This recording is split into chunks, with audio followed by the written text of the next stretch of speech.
What's going on, fellow A-plussers? It is I, your host as always, Adam Perez, coming through once again with a brand new episode of A-Plus Hero Report, your weekly stop for your Marvel, DC, television, and movie news, going live over on our YouTube page, as well as streaming over on Facebook, as well as Twitch for you gamers out there. So thank you very much, guys, for certainly joining us and watching us today. Kicking off your Sunday rights as we're here to go ahead and wrap up the week in regards to all the news and coverage that we wind up getting to make sure that you guys are certainly all caught up. But we've got about maybe 5 topics that we're going to be breaking down for you guys today. Some honorable mentions to go ahead and certainly kick us off. And then, of course, ending off this episode with your live viewer questions. If you do have any live viewer questions, as you guys know, or maybe you don't know, maybe this is your first time here. If you do have any live viewer questions, you could submit them over at any time to aplusopinions@gmail.com. Again, that's aplusopinions@gmail.com. If you happen to watch an episode, a movie, you read a news article, a theory or speculation you want to further go ahead and talk about,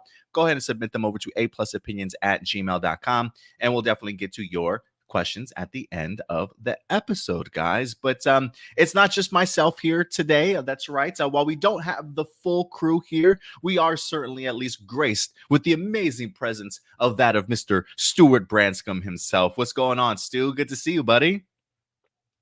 Oh, I think, are you muted? Did you mute yourself? Damn it. There you go. Yeah, I'm doing good. How are you? Excellent, man. Excellent. It's been a pretty crazy week, to say the least. We actually did have ourselves, I know you couldn't join us on this past Wednesday, but we did have a little bit of a midweek special edition of A-Plus Hero Report, kind of a midweek wrap up. Me and Indy wind up getting an opportunity to do that together. If you guys haven't had the opportunity to check it out, maybe some of the stories that you might have missed at the earlier half of the week, we did go ahead and do a video on Wednesday for you guys. So that is currently up on our channel. So we missed you, Stuart, man. We really wish that we could have gotten you on, but I know you probably worked on Wednesday, huh? Yeah, I was unfortunately I was closing that day. But yeah, my hours hopefully are going to be shortening very soon. I thought it was going to be happening sooner than later, but hopefully they will be shortening within the next couple of weeks once things start slowing down again. I get you. I get you. Well, hopefully you'll be able to join us one day. If not, hopefully we'll definitely get you on Sunday's editions. If anything, it was just something that we kind of wanted to experiment with and kind of play around with. If you guys kind of like this sort of midweek episode, definitely go ahead and let me know your thoughts in the live chat or comment section box below, please. We definitely want to go ahead and get your viewers ideas and things like that. For us, I think this just gives us a great opportunity to talk about more topics throughout the remainder of the week instead of having to really just bring everything down to 6 little topics of all the crazy stuff that winds up happening during the week sometimes. So I don't know if you got the opportunity to check it out, Stuart, but what do you think about the idea of at least of a midweek episode or show? I think it's a great idea, especially when it comes to topics that, like, you know, maybe they came out on Monday. And so, you know, the idea of talking about it on Sunday, you know, 7 days after or 6 days after, it, like, people already know about it. I think it might do better if we do it on Wednesday. That way, yeah, that way it doesn't feel like dated news, you know? Yeah, that's what we're trying to do. Trying to gather any news from, say, leftover from Sunday, Monday, and Tuesday, and maybe anything last minute that might drop on Wednesday. We may try and do something like that. So we'll see. It was just kind of an experiment, but if you guys kind of appreciated it or liked it, maybe it's something we'll go ahead and certainly decide to do in the near future. But if anything, it's certainly good to have you around, Stuart. What you been up to this week, man? This week, not too much, really just working at the theater again, like always, but you know, doing all these closing shifts, but hopefully that's coming to an end soon. Like not my job. Like I'm still going to be working there, Please, but hopefully, yes, please, because I freaking love working there. But yeah, hopefully the hours are going to be shortening for me sometime soon. So fingers crossed that all works out. I feel you, man. I feel you. Some quick shout outs to people that are certainly joining us here today. We got Datilla in the house. Good to certainly see you. I believe you actually, Datilla, went ahead and submitted her live viewer questions over already. We got Ram Jam certainly in the house coming through. Also, good old Sexy's in here. That's most likely AJ, if I'm not mistaken. Marcelino does say, I don't mind the midweek episodes, but it does suck that live viewer questions aren't a part of it, but it is what it is. Yeah, I think when it comes to live viewer questions, because of the fact that we don't get too many throughout the week, if you will, like I think today, Stuart, right now, before we even went live, I think I had maybe 4 emails in regards to A Plus Hero Report. So, and again, a lot of that stuff came literally after our Wednesday show also. So I figured this Sunday show would be the main course, if you will. Wednesday, a little bit of the appetizer, something quick and easy to certainly digest, and then moving the live viewer questions over to the Sunday show. So we'll play around with it and see how it works. But that's one of the reasons why, if we did do a midweek show, I mean, we did 4 topics and it was just under an hour, I believe, Stuart. So it actually was at a pretty good pace. We had Datilla. She says she liked the midweek review also. Ram Jam thinks the idea of a midweek is pretty cool also. And then Sexy says he went ahead and sent his live viewer questions. But all right, guys. I think, you know what? I do want to show you guys real quick before we go. I did get the opportunity to go to the comic book store yesterday, Stuart. It's been a minute since I've had the opportunity to visit. But I think I know which comic book you're going to be talking about. Hey, no, I actually didn't pick up any comic books. Believe it or not, I didn't pick up any comic books when I went. It's just way too expensive, man. Like I as much as and plus I feel I hate the idea of just like collecting again in the middle of current runs, right? Like I usually like to maybe get like the reboots or the rebirths, like when they start over again. Maybe I'll try and start following back up again. But so I didn't get any comic books, but considering the fact that we are working on our office here and some hopefully gnarly displays in the future, I did pick up a couple of quick statues that I thought was pretty neat. The first one actually comes from Avengers Endgame. Let me go ahead and pull this up here. It's Thor. First off, I love the artwork of Thor on here, but he's I don't know if you can see or not, but he's like on Broken Avengers A, and he's even got the beard with the braid and the cool, I don't know if you can see his axe in the back there also, but cool little display. I think I'm going to go ahead and actually put this up in the back somewhere to be showcased. So I love this one.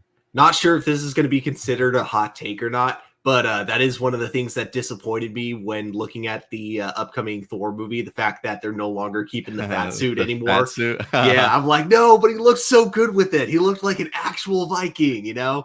And I don't know if you can tell, but the Thor in here, he's got 2 different color eyes too from one of the replacements that Rocket gave him. I thought it was actually pretty cool. Yeah, I love how it looks. Like that looks both simple but also really cool at the same time. Yeah, when you look at the details and stuff, it is a pretty simple sculpt, but the details I think is really what makes it pop. And then last but not least, I got me a little bit of a Grogu. This is from Mando season 2, if you guys recall or not. This is damn. But yeah, this is him on his meditation stone, or when he was trying to connect and send out his signal, if you will, for a Jedi to come pick him up. But it says he's a bobblehead also, even though he's got a little mini head. But I thought that was actually pretty cool, him chilling on his little meditation stone or whatever the case may be. So yeah, 2 little great pickups from my local comic book store. So shout out to Boomerang Comics over there, man, in Louisville, Texas. My God, if The Mandalorian came out in the early 2000s, you know for a fact that like Grogu bobbleheads would be like the biggest thing ever. Absolutely. I mean, I think even when Grogu just came out as a Funko Pop with a bobblehead, it was like everybody needed one. I still need me a actual life-size Grogu puppet or something at some point in time in this household. We'll see. We'll see how it goes though. In our living room, we have like this giant freaking Grogu-sized pillow. Oh, really? See, yeah. I'm pretty jealous. For Noah, I think we got him one of those like beanbag seats, but it's kind of shaped like Grogu in his little space pod or something from season 1. It was actually pretty cool. But yeah, guys, listen, if you guys get the opportunity to go to your local comic book stores, definitely go ahead and support your local comic book stores whenever you get the opportunity to certainly do so. I wasn't going to do this, but you brought up comic book stores, so I'm just going to grab one quick thing to show off real quick. Go for it, man. Yeah, I haven't been to the comic book store in a minute. Comic books these days have gotten way too expensive. I think just for like one single issue these days is like $3.99, $4.99. So the idea of going in there just to get, say, like 10 comic books is going to cost you nearly like $40 to $50 if you're lucky, and that's just ridiculous for me. So unfortunately, I haven't collected as much as I would like to, but I'm sure eventually, when I've got those extra funds to spend, I definitely will. What you got over there, Stuart? if this comic book came out as when I was a Oh, did kid, that come out this weekend? yeah. Ah, I Oh my missed it. gosh, it's like two of my favorite properties as a child, and yeah, I haven't even had a Godzilla and chance to Power read Rangers. it yet, but I definitely am going to try to like during my lunch today. I didn't even realize that was this weekend, or when I went to comic book store, I would have tried to find it and purchased it for sure. Because we talked about that on A Plus More Phenomenal and how hyped I was for that collaboration. So, yeah, maybe I need to take a run back to the comic book store and pick up a copy at least.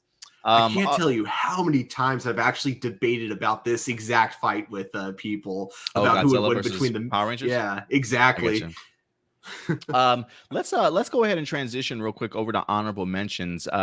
So we can go ahead and get this show on the road. Stuart, any honorable mentions for you on your side? No honorable mentions, but I do got a recommendation for all of you guys, and Adam already knows what it is because I was mentioning it to him before we started the show. There is a movie out that I feel bad it's not getting like a really big release. It's a very limited release, but it's called Everything Everywhere All at Once. I highly recommend checking out this movie if you guys haven't yet. If you know, you may have to go out of your way a little bit to find a theater that's playing it, but if you can find one that's playing it, please go see this movie, support it because I want this movie to do really well. You know, we got Data from the Goonies, or Short Round from Indiana Jones, whichever movie you may remember him from. He is back, for the first time in a long time. I can't remember a movie I've seen him in since the 80s. So it's really cool to see him acting again, and he does such a great job. And then of course you got Michelle Yeoh, who's like good at anything that she's in. So Anything. yeah, so it's an amazing movie, guys. Definitely check it out if you have a chance to. And you said it's a limited time, right? Limited theater release. It's Is it? released in limited theaters. I don't Oh, know if okay. it's a limited time though, but Gotcha. I Okay. just know that our theater is extremely busy with this movie because there aren't many theaters around that are playing it. Okay, yeah, I just tried to look it up on my AMC, and I don't think I have it even anywhere in my DFW area, which is a little bit of a bummer because I love me some Michelle Yeoh and anything martial arts related. So I definitely would have loved to have checked it out. But if you guys might have it in your area, definitely go ahead and check it out for yourself. As far as a quick honorable mention for me here, one of the things that I wind up reading this week that I found pretty interesting was the idea of good old Nicolas Cage being back in the news, as he actually came out this week and talked a little bit. He's got an upcoming movie, I believe, with Pedro Pascal, where he actually plays himself in the movie. I've loved all the trailers that I've seen. It looks hilarious. This is definitely a movie that I certainly want to see. But the reason why I bring Nicolas Cage up, and Stuart, we talk about this all the time. We definitely have made fun about Nicolas Cage's career in regards to the fact that he's still acting, but he's just been taking just crap movies, to say the least, that just haven't gotten any sort of recognition, which is a little bit unfortunate because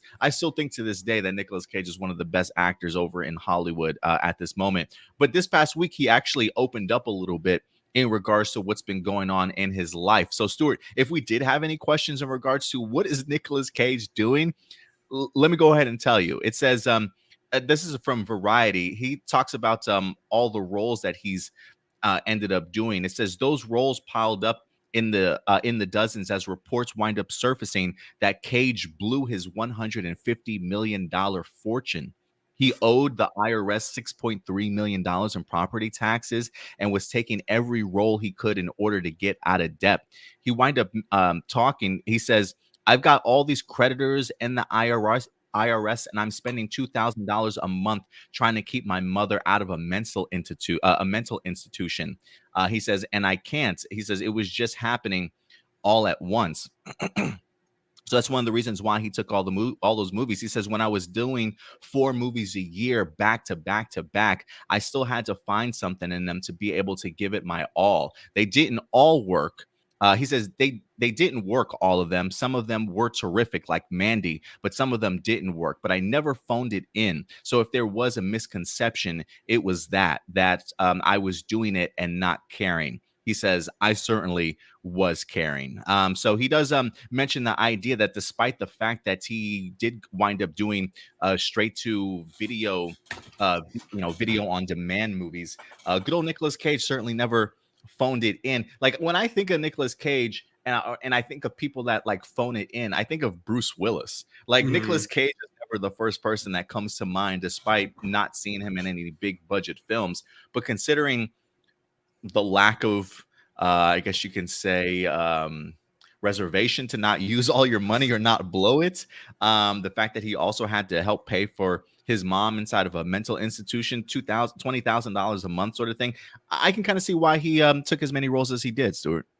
Yeah, I mean, there's a reason why if I hear about an obscure movie starring Bruce Willis, I just don't care. But if Yeah, I hear about an obscure movie starring Nicolas Cage, I'm like, okay, I'm a little bit interested because I know that Nicolas Cage is going to go balls to the wall with whatever he's in. Because yeah, like he even says himself, he never phones in a performance.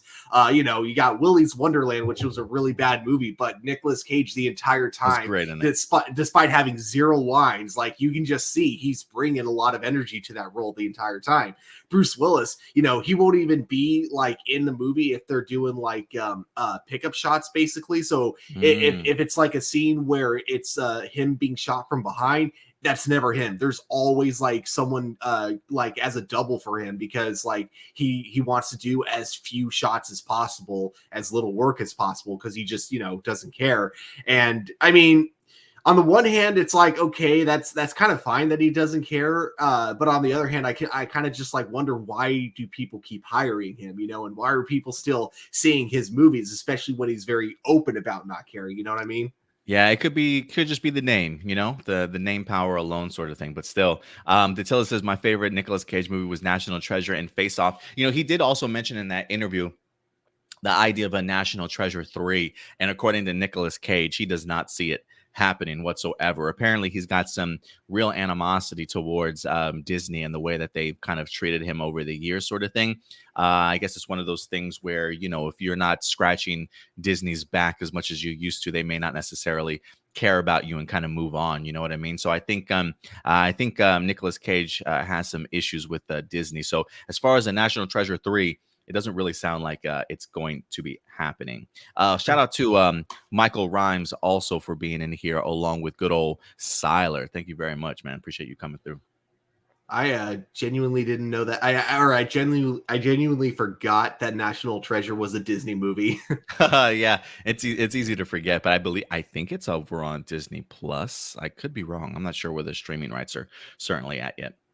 All right, guys. I think other than that, in regards to honorable mentions, that will wrap up the honorable mentions. So let's go ahead and dive into some of our main topics. Stuart, you ready to go ahead and get into this with me, man? Hells yeah. Let's do this. Guys, right off the bat, we're going to be talking about our main topic here this week that you guys saw over on the thumbnail, in the world of Voltron. For all of you fans that grew up in the 80s and 90s on this animated series, heck, maybe you were just recently brought up on Voltron, the legendary Defender, over the past couple years ago over on Netflix. That truly blew me away, honestly. But the popularity of Voltron has certainly stuck through the ages, to certainly say the least, and it seems like it's back at a fever pitch more than ever. And while we've had some fantastic sort of animation runs from Voltron over the years, the idea of going live action, I feel, is something that's been rather elusive for this franchise. I think we've heard rumors and speculations and things maybe haven't been in development at one particular point in time. But I feel like this is probably the first time hearing anything live action related when it comes to Voltron that actually might be picking up some steam, as it seems as though maybe this recent run of the animated series has really ignited a big interest in this particular property, and now a great opportunity to certainly go ahead and bring it to the big screen, or maybe the small screen in regards to a streaming service. But let's go ahead and dive into this, Stuart, because it seems as though a live action Voltron movie certainly might be on the way. This comes to us from the Hollywood Reporter. Live action Voltron movie with Rawson Marshall Thurber set to go ahead and direct, and this actually wind up igniting a bidding war. So we've got some streaming services and companies that are really, really aiming for this. It says a bidding war has erupted in Hollywood over Voltron, the mecha anime featuring a giant robot that has amassed a popular following worldwide. Rawson Marshall Thurber, the filmmaker behind Netflix's hit Red Notice, is attached to co-write and direct a Voltron live action feature, a hot package that has attracted multiple offers. You've got WB, Universal, and Amazon are among the 6 or 7 studios and streamers in the mix for the package, according to the sources. Netflix, which was behind Red Notice and the animated series Voltron, is not in the running though. So it seems as though Netflix isn't willing to pay that hefty price. It says the package hit the town about 2 weeks ago with pitches and even a teaser reel attached. Thurber came up with the story and will co-write the script with Ellen Shanman. Let's see here. It says it is unclear at this stage where the package will land, although sources say a deal could be wrapped by the end of this weekend. So, if anything, we probably will keep you guys up to date sometime, whether sometime next week on APlus Here Report, if there is any other further news about Voltron and who winds up picking it up. But it certainly seems as though, as of right now, there is a bidding war. It does talk about the idea that Hollywood has tried to launch a live action movie before, ever since the early 2000s, to no avail. Mark Gordon and Pharrell Williams, I didn't even know Pharrell was included in that, were part of a team that tried to mount a project back in the mid 2000s. And then later New Regency got involved. Also in 2010s, Relativity Media was developing a feature, but unfortunately that's at one point tried to develop an animated feature, and those unfortunately never came to existence. So, Stuart, I would like you to do me one favor. Can you bring up Rawson Marshall Thurber, if you haven't already, to see what else he might have directed or wrote in the meantime?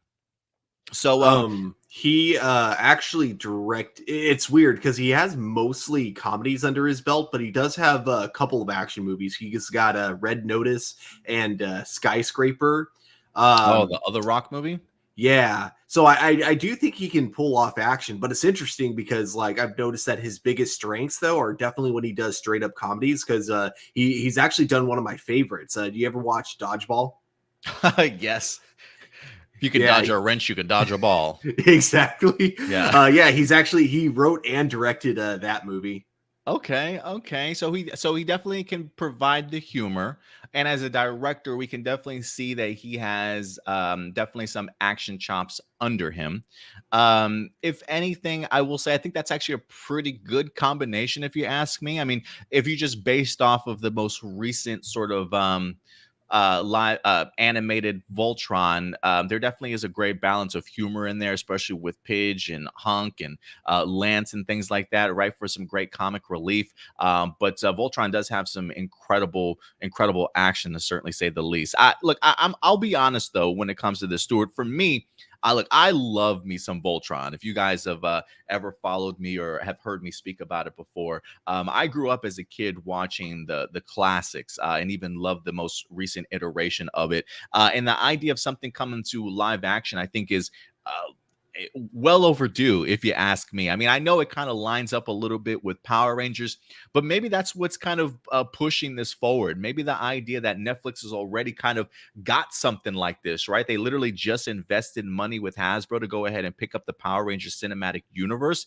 So maybe the idea of doing that and a live action Voltron, maybe there's some conflict there when it comes to at least Netflix. But maybe that purchase by Netflix has kind of ignited or put the idea of like an anime mecha show on other people's radars. I mean, granted, look, we are still in streaming wars, right? So content is key. You want the next biggest property out there that you can certainly launch. You want to be the owner of it. So these bidding wars, I think, are definitely going to continue more and more as we go through the years, especially with properties that are just really haven't really fully been tapped into their fullest potential, if you will. And I think something like Voltron is right up there and long overdue. I will say this though. When it comes to Red Notice, Stuart, and we talked about it on here, I wasn't necessarily the biggest fan of Red Notice. While I enjoyed it, I thought it was a great little, fun little movie to sit down, have some popcorn, some really great laughs. They had a solid cast there that really kind of brought the action and the humor it was a little fun film to certainly enjoy. It's not something that really kind of blew me away, if you will. So when I think of Red Notice and I think of the same person taking over for Voltron, I think for me the weakness in that film was the script. And the fact that Rawson, even though he's co-writing it, he also came up with the story for Voltron. I am a little bit concerned in regards to how strong the script will be. I do think character-wise, as far as direction-wise, action and humor, I think he could definitely tackle that. I think my biggest worry and concern will be the focus and attention paid to the script, because when it came to Red Notice, it felt very sort of surface level sort of thing, kind of focusing more on the stars than say the content of the movie itself, if you will. So I am a little bit worried in regards to what the script could be like. So when it comes to this is the guy that's going to be giving us something live action, I am a little bit hesitant to be fully on board with this. I don't think it's going to get as ridiculous as, while this guy has worked with The Rock in the past, I don't think we're going to get Dwayne The Rock Johnson as Hunk in here. I don't think Ryan Reynolds is going to come back as Lance. I don't think Gal Gadot's going to be playing a Princess Allura or anything like that. I will be interested to see who the cast is that they certainly pick. But I would be lying, Stuart, if I said I am a little bit hesitant in regards to this news, just solely off of who the co-writer is in here. But maybe you can ease some of my concerns, or maybe you might have some of your own concerns as well. But what do you think about this news, man? Are you hyped for it or what? I wouldn't say I'm hyped for it, just because I didn't really grow up on Voltron like a lot of other people did, but I did watch the a good portion of the Netflix show, and really enjoyed it for what it was. So I think it really could work in live action. You mentioned earlier, like, the idea of Netflix not wanting to bid on it. And yeah, I do think that the number one reason they're probably not interested in it is because they already have Power Rangers. And the big thing is when you have two brands that are similar, you risk like people kind of either confusing them. And so therefore you have two products that do half as good as they could have done individually. You know what I mean? So I'm not surprised they're not interested. As for the director and writer that they got for it, I think it really depends on how much of the writing he's doing, because a lot of times they'll have the story being structured by like someone completely different, but they need like a comedy writer to kind of chime in with some of the dialogue and all that kind of stuff to just kind of like give a lot more, I guess, make the characters feel a lot more human in a way. I feel like that's how Marvel's been doing it for a while. They've been getting a lot of comedy and horror movie writers to really help kind of ground a lot of the characters that we get in these movies and make them feel a lot more human despite them being superheroes. Sure. And I feel like that's what they're kind of going for with the Voltron, with trying to get like a mostly comedic writer to help write the script, but not have him be the head writer, That's a good point. I mean, him being the co-writer, maybe you can certainly bring somebody else on that's maybe a little bit stronger in certain departments that he may not necessarily be. Yeah.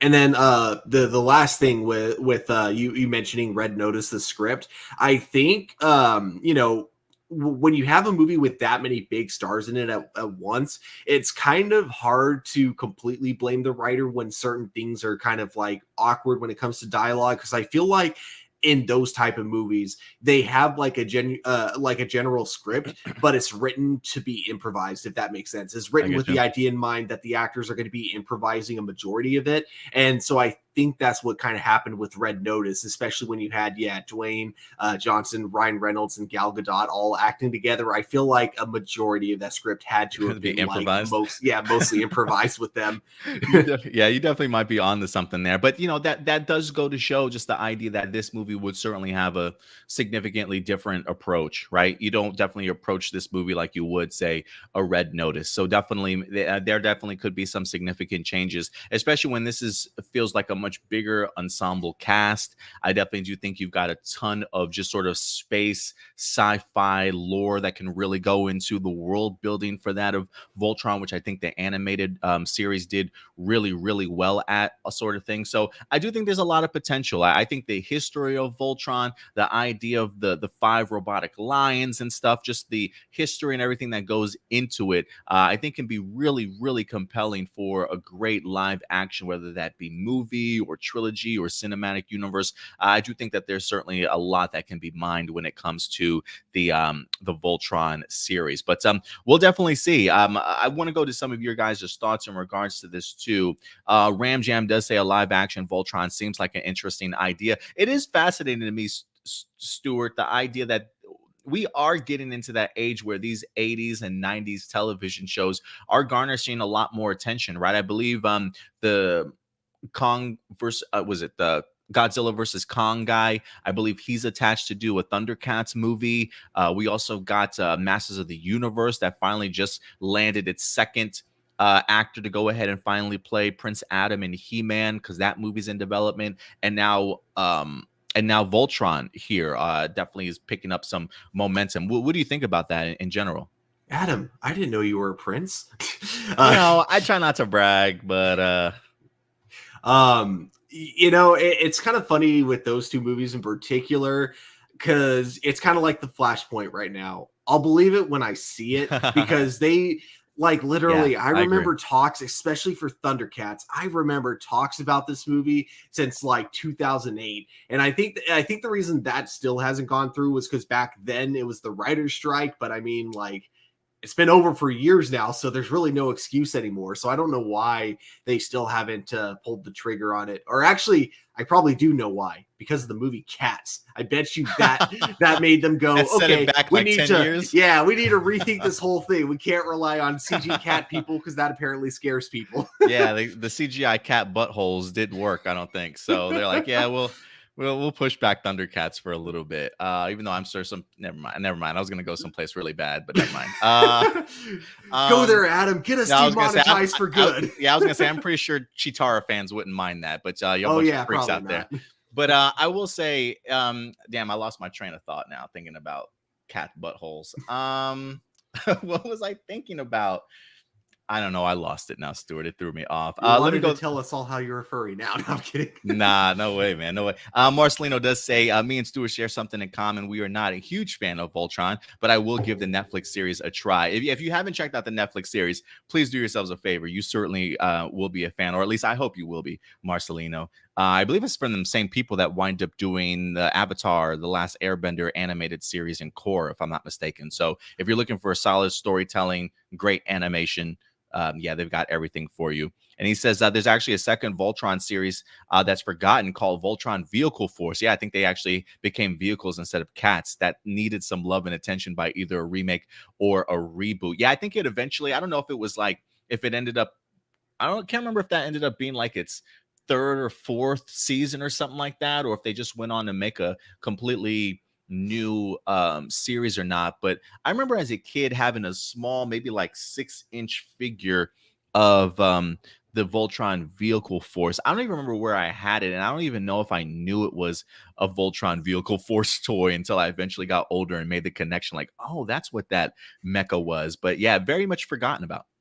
Yeah, it was with me with Beast Wars. I always thought, until they eventually brought in Optimus Prime into the show, I always thought it being called Beast Wars Transformers was just a coincidence, because as a kid you don't really pay attention to the names and everything. So even though I really should have, as a kid, but I feel when you're really young watching this stuff, you don't really pay too much attention. But for a while, I didn't really piece together the fact that Beast Wars was connected to the Transformers universe. I will say this, Stuart, in regards to one of your worries, at least in regards to you'll see it when you'll believe it when you see it, right? I mean, we've heard of a bunch of things getting off the ground, going to go into development, and before we know it, it just never exists. It never comes to fruition. But the Hollywood Reporter article we read does say that wherever the project lands, it is unclear if it would be Thurber's next project.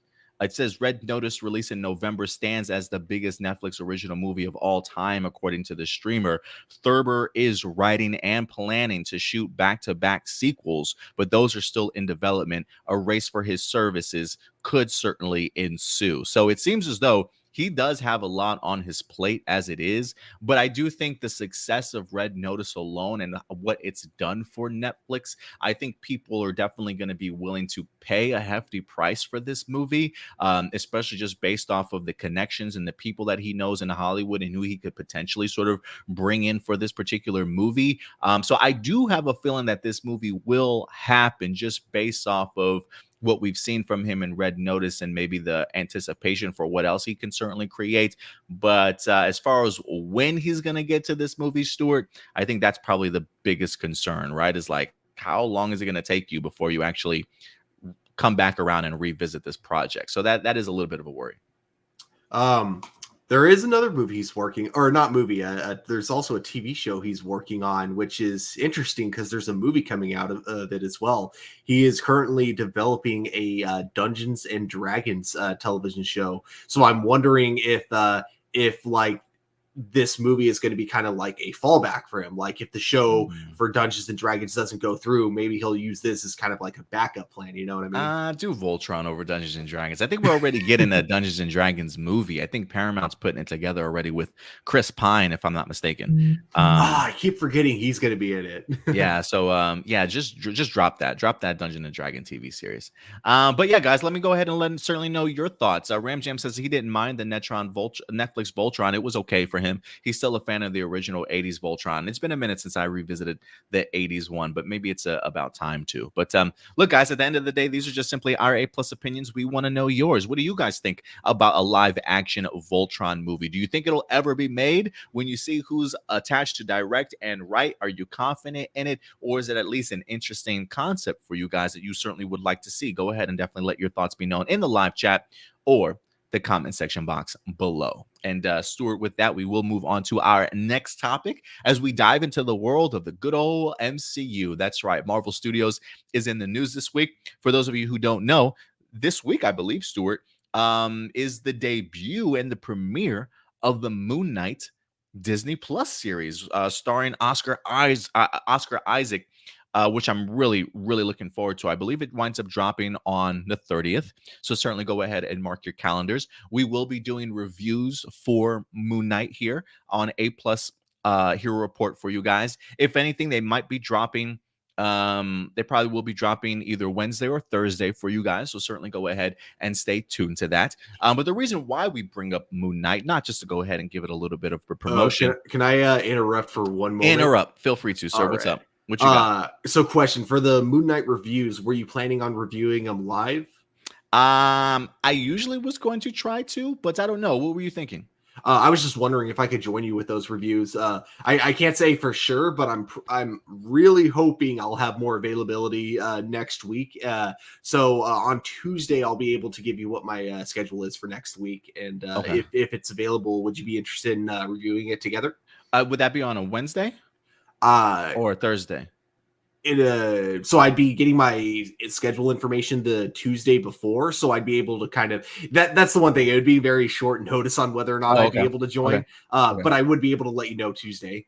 Yeah, no problem. That works, Stuart. Yeah, we'll go ahead and collab and try and do something together for that. And we'll definitely keep you guys posted in regards to what the schedule will be then for Moon Knight. But we bring Moon Knight up in the news because of the fact that it seems as though development for a future Marvel project is possibly in the works. And one of the writers attached to the Moon Knight series has certainly gotten rather great recognition to where the MCU has handpicked him to go ahead and push forward with a very, very highly anticipated character. I don't know if you've heard this character before, Stuart, but he kind of goes by the name of Nova. I think you might know him. So let's go ahead and dive into this article here because it does seem as though the MCU certainly has big plans for this character. So let's go ahead and bring this up. This is actually from Deadline.com, letting us know that Marvel is developing a Nova project and has officially tapped Moon Knight scribe Sabir Perzada to go ahead and be the writer for this. So let's go ahead and dive into what this article is saying here. Give me a second. My computer is kind of frozen on me just a little bit. Can you hear me though, Stuart, still or no?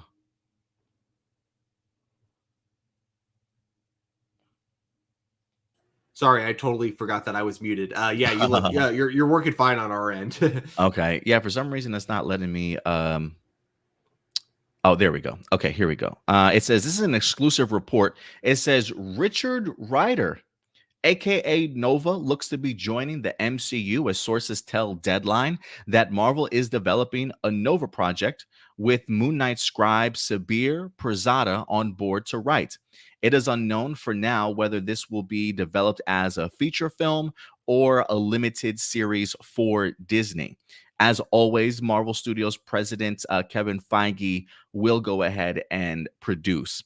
Nova first appeared in a 1976 issue of Super Adventures, who's a member of an intergalactic police force known as the Nova Corps, uh, for which he gained superhero abilities, including enhanced strength, flight, and resistance to injury. While the character didn't have many run ins with some of the main figures of the current or past MCU, he did have some battles with the Skrulls, who have big parts in recent and upcoming Marvel projects, including Captain Marvel and the limited series Secret Invasion. It says, as for Pirzada, like so many scribes who land a high profile Marvel project to develop, he came up through the studio's writer community, most recently helping in the writer room for Moon Knight that's set to go ahead and premiere on March 30th. So he's not the main writer for Moon Knight, but he definitely was part of, I believe, the story editing, or at least wrote a couple of the episodes for Moon Knight in here. So let me throw this over to you, Stuart, because this is a character that I think as a fan of the MCU, we've been really wanting to see for quite some time. We thought that maybe he would have had a couple of appearances in, say, like the Guardians of the Galaxy movie, as we have seen the Nova Corps and things like that before. But unfortunately, Richard Rider has nowhere to be found in regards to Nova here. So it does seem as though for years they have mentioned, yeah, we've got something planned. We got something planned. But this might be the first time that they're actually moving on the project as they have their writer. What's your anticipation level for this? And what do you think about the idea of at least a Nova project coming from the Moon Knight writer? Does that give you any confidence? It definitely shows that Kevin Feige is really happy with the writing on the show, if he's willing to give one of them a job working on like one of their movies. But yeah, I feel like it's funny because it feels like a character that should have been introduced in Phase 3, but now we're finally getting him. And I think that's going to be pretty cool. And especially because I love it when it's a comic book character that I don't know that much about. Those are the ones I tend to get a lot more excited for, because then I just, the less I know going into the movie, the more exciting it is when like some of the twists and reveals about their backstory, when those come forward, I tend to get more excited because it's like, oh, I didn't know that. So yeah, I'm looking forward to this. I'm kind of curious if we're going to have any tie-ins with like either Captain Marvel or Guardians of the Galaxy or even Eternals with this, or if it's going to be like just a complete like kind of obviously in the MCU, but like kind of more standalone-ish. You know what I mean? Like if it's going to be like kind of just like a self-contained story for him. It possibly could be, for sure. I do think the potential for this is pretty great. Especially with us about to wrap up the Guardians of the Galaxy movie. I know we've got the Marvels, that's kind of like that outer space cosmic adventure, but I would really like the idea of seeing a Nova maybe kind of take the place of something like a Guardians of the Galaxy. I mean, we don't even really know. While I think the Deadline report does mention Richard Rider, who was the first Nova, with the emphasis of the MCU these days really pushing towards the younger cast and the younger characters, there is another Nova, his predecessor, or the person that picks up the mantle eventually later on, Sam, who's a much younger.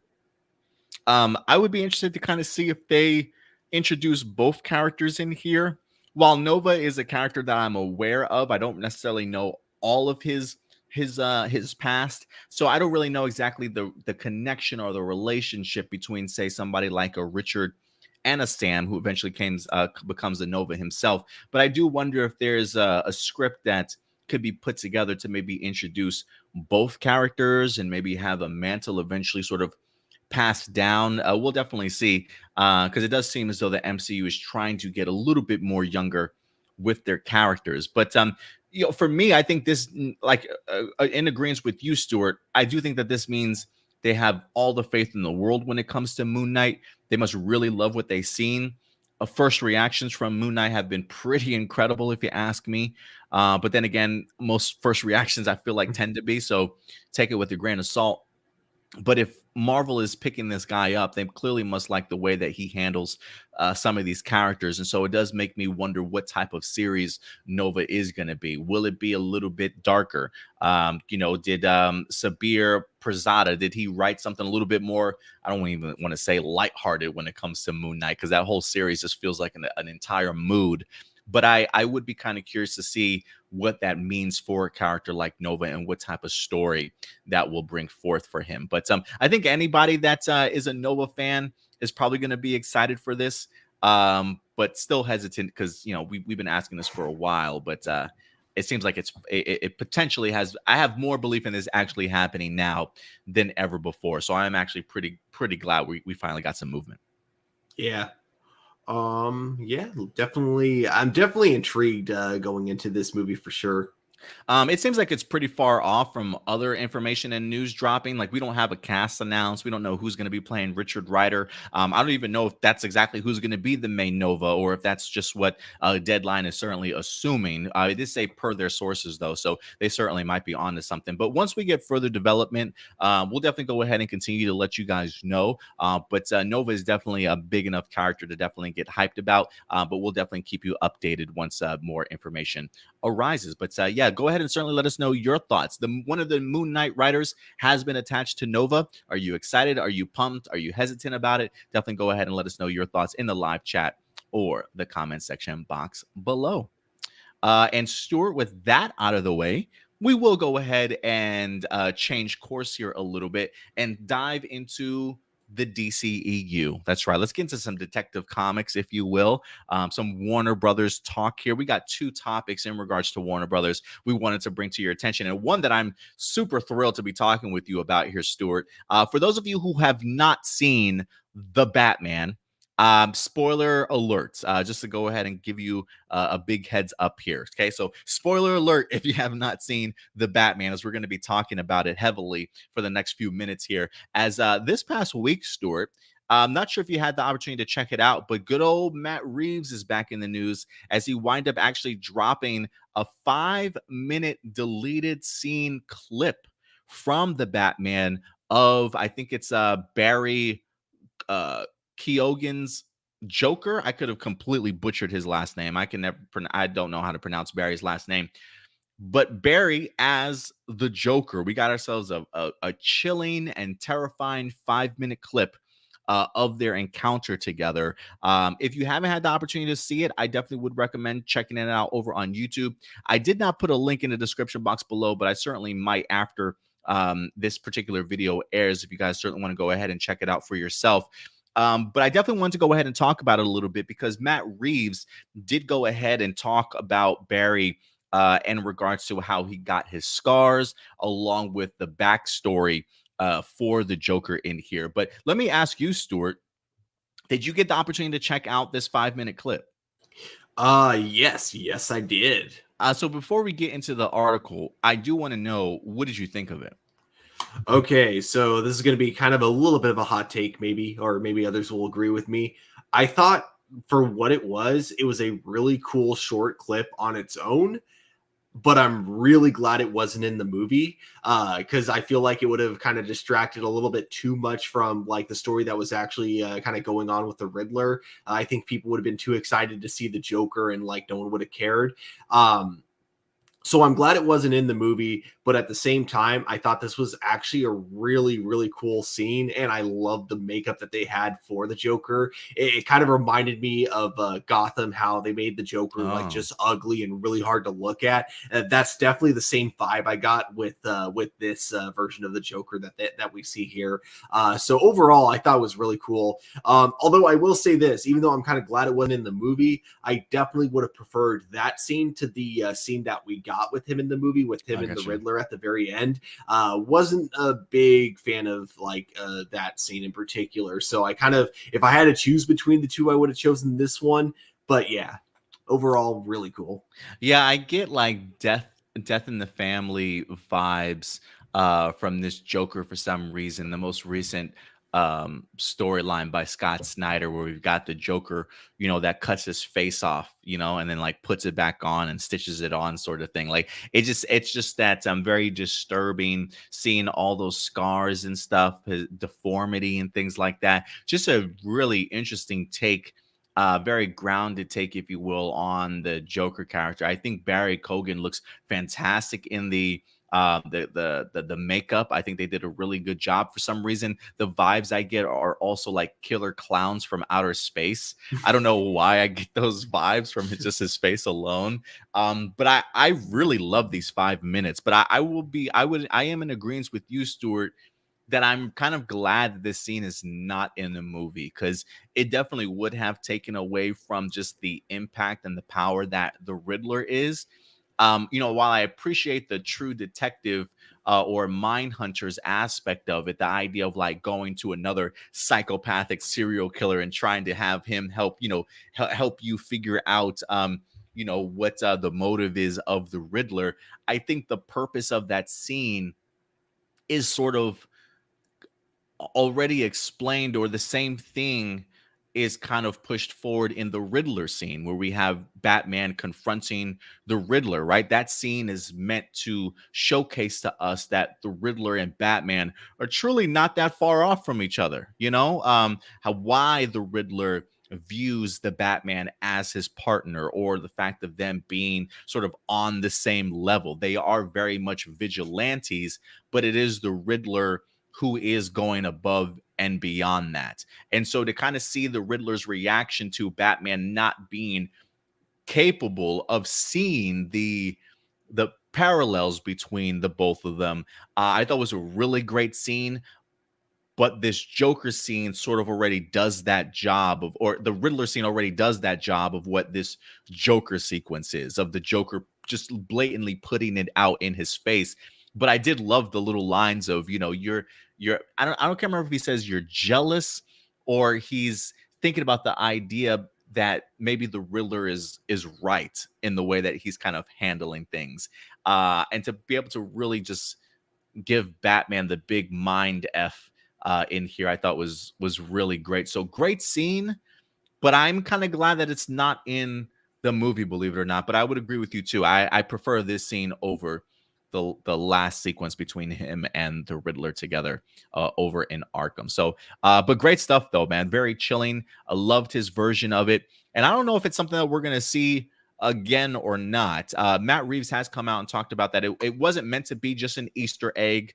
It wasn't meant to be like a, hey, this guy's going to be in the next movie sort of thing. I think it was really to establish and open up the world of Arkham along with Gotham, to let them know like, hey, this world already exists. You know what I mean? In a much bigger picture sort of thing. So I found it pretty interesting. But let's go ahead and dive into this article, Stuart.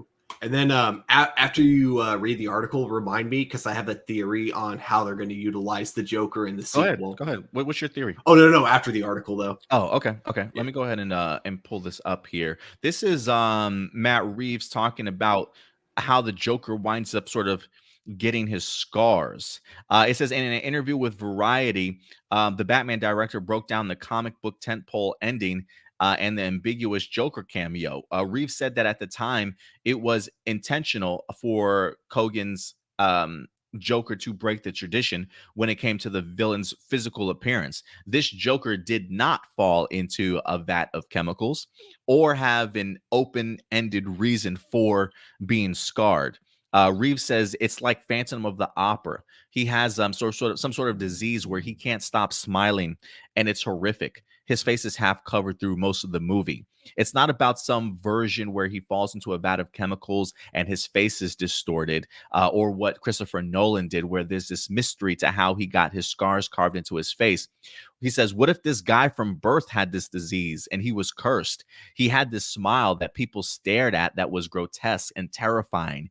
Even as a child, people looked at him with horror, and his response was to say, okay, so a joke was played on me, and this was his nihilistic take on the world. He says he told the IGN that a reference point for Kogan's Joker was David Lynch's The Elephant Man. And he says now that Kogan's Joker has been revealed more fully, courtesy of the deleted scene, will this iteration of the Crown Prince return in the future? He says there might be places. He says there's stuff I'm very interested in doing in an Arkham space. We got ourselves an Arkham Asylum spinning off coming forward. He says there are things we've talked about there, so it's very possible.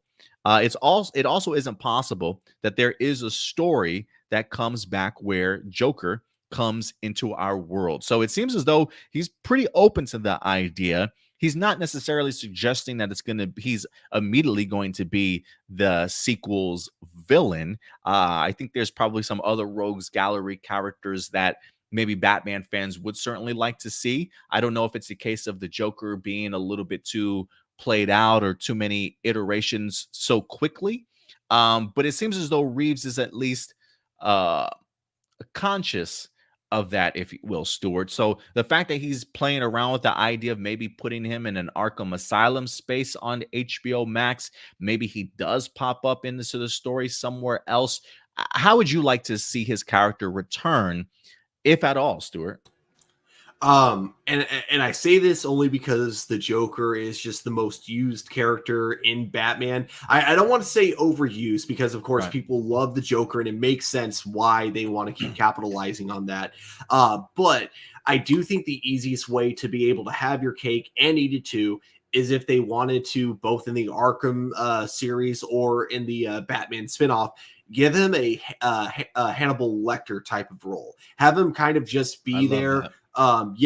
As like the guy who like kind of helps the main character solve cases, but also maybe he has his own agenda as well, in which, like, you know, helping them solve this case is eventually going to lead to him being able to escape, or maybe he has his own master plan, you know, within this overall, like, you know, big whatever the plot's going to be for either one of those. I feel like that's kind of like, I don't think we've ever seen the Joker being used this way before, and I think that would be kind of a brilliant way to utilize him for future Batman movies. You're muted. I really love that thought process, Stuart. I really do. I would love to see him in that particular type of role. So he's there, but he's not like the big bad, you know. He's still in prison. Maybe he's plotting, like you said. Who knows? Maybe like on a second or third season, he winds up escaping or something like that. Who knows? There definitely is potential there. But that comparison to a Hannibal Lecter, somebody that helps assist detectives or even Batman, or even has some sort of underlying storyline throughout Arkham, I think would be really, really cool. It is funny. I did see somebody over on Twitter was like, so I haven't even watched the Batman movie yet, but I saw this clip and it felt a little bit too much like Silence of the Lambs to me. Bore. I was like, bore? Like War. you haven't even seen the movie. Like I love when people just have those early reactions and they haven't even had the opportunity to see the movie yet, and yet they're already sort of hating it. It's just one of those things where it's like, I think if you see the film in context and what it is that Matt Reeves creates, the idea of I think then somebody would appreciate this clip just a little bit more than what it was. But it did make me laugh that somebody kind of took that. You made that reference to Hannibal Lecter in Silence of the Lambs too, but somebody saw that as that sounds boring to me. Like, what are you talking about? Yeah, that's a really, I mean, I like it because it's a different, That's a unique different take one. that you could take with that character. Yeah, I like Um, it. But I also really like in the article when he mentions inspiration from the Elephant Man, Yeah. especially because like the original like iteration of the Joker was based on The Man Who Laughs, which is the story about a guy with a birth defect where he can't like stop smiling. So it's kind of cool that he's taken that original concept for the Joker, but like giving it a little bit more of an extreme edge to it. So it's not just, you know, being stuck with like, you know, the smile, but also having like a more of a birth defect, like even even more than just that. So, very interesting. Yeah, I think that's the genius of Matt Reeves and being able to see some of the influences he takes in order to really ground these characters sort of in this particular world. So I'm glad that you made that connection too from the Elephant Man. But there's just so many rogues gallery characters when it comes to the Batman. I really would love to see Matt Reeves kind of tackle. But it does come down to the idea of how overly fantastical can you go,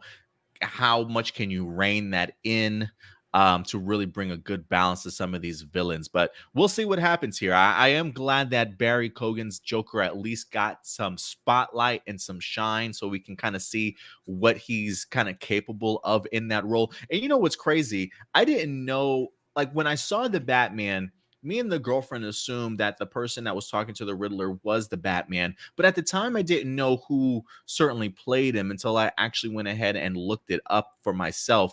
But when this clip dropped, I remember pulling my girlfriend aside and I'm like, we got to watch this real quick. And so we watched it and she loved the clip.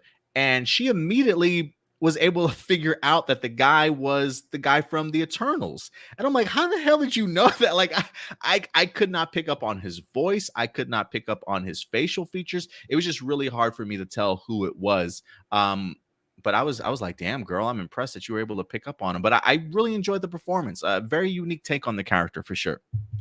It's actually kind of a good thing now that this movie isn't in the DC extended universe, because if he and Barry Allen ever shared screen time, I don't know if I'd be able to tell the difference, because he looks a lot like Ezra Miller. Oh yeah, he does kind of have some Ezra Miller vibes for sure. But yeah, guys, go ahead and let us know your thoughts. Have you had the opportunity to check out the 5-minute clip for the Batman's Joker? Definitely go ahead and let us know your thoughts in regards to not only the performance, the scene itself. What do you think about this version of the Joker? And is this somebody that you would like to see as a main villain in a Batman movie in the future? Definitely go ahead and let us know your thoughts in the live chat or the comment section box below, guys. It definitely does go a long way for our algorithm of the channel. Before we get into our next DC topic, just want to go ahead and give you guys a little bit of an update. If you guys have not joined our Discord forum, I should say our Discord forum community, please go ahead and do so. There is a link in the description box below. It's a great way for you guys to certainly stay connected with us outside of the YouTube page or even the community tab. We talk over on Discord throughout the week. We have a plethora of topics on there for us to certainly go ahead and talk about with you guys. But it's a great way to certainly go ahead and hang out and keep in contact with you guys and update it through the week. So if you haven't joined our Discord, there is a link in the description box below. And let's see here, Stuart. Good old Datilla says she saw the clips. She was a big fan of it also. Even giving some promotion to the Discord. Yeah, me and Datilla usually find ourselves talking in the Discord quite often these days. Marcelino Vasquez, he also says, save the Joker for later films. Do take the DCEU route where they use the main villains as the first villain instead of being used as later villains. So maybe as a round off to maybe a potential Matt Reeves trilogy, maybe him coming in on a third film. I would be cool for that, especially if you maybe use the second film to even build him up just slightly more. I think that might work also. But all right, Stuart, we've got another DC topic we're going to be talking about today. He says, I said, don't take the DCEU route. Yeah, your thing did say do take, but I get the correction. So thank you very much for that, Marcelino. All right. One other DC topic for you guys today, which actually kind of came out of the blue for me, Stuart. I actually had not heard about this movie being in any form of active development or at least on anybody's radar to be greenlit until I read this particular article, as we actually have an update for a DC film that's been around and in the works for quite some time, but it seems as though it hasn't necessarily gotten the full green light to certainly move forward. And this week we wind up getting an update in regards to a DC film by the name of Blackhawk, Stuart. And for those of you who might be familiar, Blackhawk sounds like a pretty familiar name for the DC comic book fans out there. But it seems as though Steven Spielberg, of all people, actually might be attached to this Blackhawk DC project where he could potentially direct a DC film. I actually thought this was actually pretty interesting, Stuart. Let's go ahead and dive into this. Because while I'm not too familiar with the group known as Blackhawk, I have seen them before in DC Comics. The idea of this coming to live action really intrigues me, but this comes to us from comingsoon.net, where it says the writer for the Black Hawk movie gives an update on the film and Steven Spielberg's involvement. It says legendary director Steven Spielberg has been lined up to direct a film based on the DC Comics group Blackhawks. It's a group of World War II era pilots for some time now. Now, writer David Cope, who is writing the script for the Black Hawk film, gave an update on where the project stands. He says, we have a script that's very good, and we all think it's very good, is what he told Collider. He says, there are a lot of management changes at Warner Brothers. So I think we've just been kind of waiting for that to settle down and for them to decide what they want to do with their DC universe. He also touched on Spielberg's potential involvement. He says, obviously, I hope Spielberg does it, or if he doesn't direct it, I hope he produces it and someone great directs, because it would be a great deal of fun. I'm very fond of the script and I hope it comes together. But again, that's one of those movies that's going to need $200 million. So trying to get those whales off the beach is a big process. It does say here, for those unaware, the Blackhawks were a group of World War II era ace pilots who fight tyranny and oppression, and who debuted in an issue of Military Comics in August of 1941. Due to the group being set in a specific era, Cope said that they were never any plans to set a Blackhawk film in the same universe or other DC projects like Wonder Woman or Aquaman, specifically because it wouldn't make much sense. It does say that the history of the Black Hawks film stretches back pretty far, with Spielberg expressing interest in directing a film based on the group since the early 80s, Stuart. He's been wanting to do this since the 80s. However, the project was eventually canceled, and he went on to do Raiders of the Lost Ark instead. Probably great for his career, wouldn't you say? And then it says that the project was revived back in 2018, and he was attached as director and producer for Steven Spielberg. And then he just came off of West Side Story 2, Stuart. So a lot of momentum when it comes to Steven Spielberg's side in regards to Black Hawk. So again, while I am not familiar with the Black Hawk group itself, this does really interest me, Stuart. I know the article says there can't really be any sort of connections to the modern era DCEU, and I probably would agree with that to some certain extent, but it doesn't mean that you can't have a Black Hawk movie set like as a period piece in the 40s, and then maybe just having a really long history of the Black Hawks continuing throughout the DCEU. I mean, who knows? Maybe in a future Wonder Woman series or a Wonder Woman film or another film, maybe there are like and there's an ace pilot that we bump into, and maybe he's a part of the Black Hawks, right? Or a military group that winds up coming in into a movie, and it's the Black Hawks, right? It's just really a name drop and a reference in a current DCEU film. I think would certainly go a long way. But the idea of Steven Spielberg in a period piece in World War II with ace pilots, it feels like it writes itself. It just feels like this is the perfect project for something like Steven Spielberg to get on board with, and to even tackle some form of a DC comic book movie.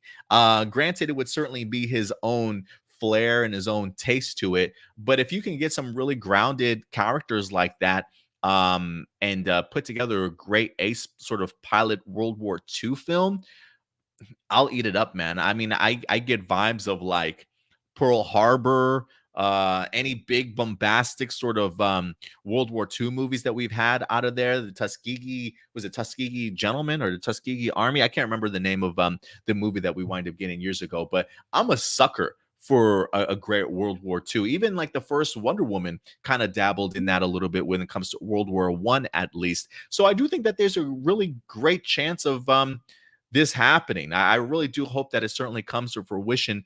And when it comes to the DCEU, I think they've done a really good job already of kind of creating its own individual films that don't have to be attached. I mean, just look at the Batman, look at Joker, right? I think those are two movies that can be considered to me like cinematic achievements in regards to like comic book movies that surpass just their own genre and really turn into something that's a cinematic a movie itself, or a masterpiece. I think this same thing could certainly happen when it comes to Steven Spielberg taking a DC property that's really not that well known. And even though it's not superhero ish, still taking a DC property and changing it into cinema. I think somebody like a Steven Spielberg could really tap into it. And this is something I kind of want to see now, Stuart. Something I really kind of want to see. But what are your thoughts in regards to the idea of Steven Spielberg directing or producing a Blackhawk movie? Is there any room in this world for a Blackhawk movie, you think? So I got to confess something that might get me canceled. I don't know. When I saw that we were talking about Blackhawk DC film, I was thinking it was Black Condor for some reason. Oh, I As can in see it. like I can see it. Yeah. yeah, as in like one of the freedom fighters Yeah. from the one of the guys that was fighting with Uncle Sam and the freedom fighters. So I was like thinking, so I got the era right, because that's also World War II era. But yeah, so yeah, I know nothing about the Blackhawks Me though, but either. Me either.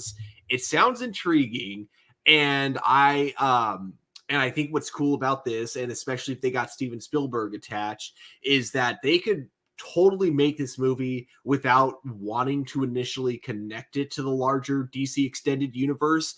But it's not a decision they even have to commit to, because this is one where, like, if they ever want to come back to this era, if this movie does really good and they want to use these characters again, there's no reason they can't make like a cameo in the next whenever they do the Justice Society of America movie, because we all know that's going to happen. Black Adam's going to do $1 billion at the box office, and then the Justice Society are going to get their own spin-off film. So when that happens, I feel like this would be like kind of a cool opportunity to bring those characters into it if this movie also ends up being a success. But I think you just said it all perfectly. Like, literally everything about this stacks up to making like a good movie. It being a World War II era period piece directed by Steven Spielberg, that feels so much like right up his alley. And with him saying that he wants like $200 million for it, it kind of it makes me think that they're going the Top Gun route. Like, they don't want to rely on computer graphics to, like, for a lot of the aerial flight scenes. I feel like they probably are going to try to do this with like actual stunt pilots and that kind of stuff, and trying to use like actual shots like of the sky of airplanes in the sky. So I'm really excited to see how it's going to look overall, for sure. Yeah, it seems like it is very much kind of still in limbo though, like the article states, just because we've got the Warner Brothers and Discovery merger as of right now, right? So anytime that you get new management, they certainly might have a different plan of attack in regards to how they want their DCEU sort of set up, right? So the idea of this project, could it fall by the wayside? Absolutely. But if it is something that Steven Spielberg would like to do, I would think the fact that Steven Spielberg wants to make a movie for you, I'd be like, yes, please. Can you please make Yeah. this movie for us? We would love for you to do this. But we'll see, because you're right. The merger can definitely change things very, very quickly. And I'm not gonna lie, the idea of a $200,000 or $200 million movie does kind of worry me, Stuart, just because I just feel like if you're not a superhero movie and you're making a movie for $200 million, I don't know if you're going to get your money back, sort of thing, right? Like, I think certain movies these days can put that type of money and kind of expect something back, like an Avatar, just anything sci-fi, comic book, superhero genre related. I think could potentially get you something like that. I mean, who knows? It is a big bombastic World War II era setting with Steven Spielberg, he'll automatically put people in the seats. Like, I wonder how good Christopher Nolan's like Dunkirk wind up doing in the box office, and how much he actually spent. Let me see. Let me see if I can do a quick comparison here. Box Office Mojo. I'm going to go ahead and pull in Dunkirk because I am kind of curious to see. Dunkirk looked like an expensive film to me back in 2007. Well, the budget for that was $100 million, and worldwide it made over $500 million. So they definitely got their Ooh, money back. But $200 million budget, yeah. that's a lot of money. And could you make the money back? Maybe, but I feel like just the way that the box office is these days, if you don't make an emphasis that this is a DC movie of some sort or another, I feel like people will look at this as another just your average wartime film. And I can see it maybe bringing in like $100 million on its own, worldwide. So like that's just my worry for it. But again, World War II era, Steven Spielberg, I think if you market it properly, maybe you have something on your hands. But can we bring that budget down just a bit? I think that would really help make me feel a little bit more secure. You know what I mean? Yeah, well, if they go for kind of an R rating and they want it to be kind of a brutal, realistic World War II movie, it's unfortunate because that's what I would want to see, but it's Absolutely. also not going to sell good. You would have to give that movie a much lower budget than you would if you wanted to go with a really fun PG-13 action movie, because those are the ones that sell. And those are the ones that I feel like Warner Brothers would be willing to take a bigger gamble on it. But if they go that route, more than likely they'll want you to know, hey, this is a DC movie, guys. This is connected to our DC extended universe. Because yeah, if you're going to give $200 million to a movie, you gotta, yeah, your people are going to want to see a more fantastical superhero-esque type of World War II film. I mean, yeah, maybe this will be like one of the biggest ace pilot movies we've ever had put together on a budget or something like that. But I do like your idea too of when it comes to the Justice Society of America. If we are going to be dabbling in that time period, it's not to say that we don't have characters that could find their way into this film or some sort of connective pieces, if you will. So certainly a lot of potential, to certainly say the least. Yeah, it's not like with the Batman when they decided not to connect that movie to the DCEU, that was a decision that they committed to, because now it's like when you look at the Batman, you realize, yeah, there's no going back on this decision now. With Blackhawk, though, I feel like that's a movie where they could make it without the intention of it being connected to the bigger DC universe, but they could change their mind even after the movie's After already that, been released, because no point. it's a World War II movie, and I think it's safe to say that World War II happened very similarly in the DC universe that like it did in real life.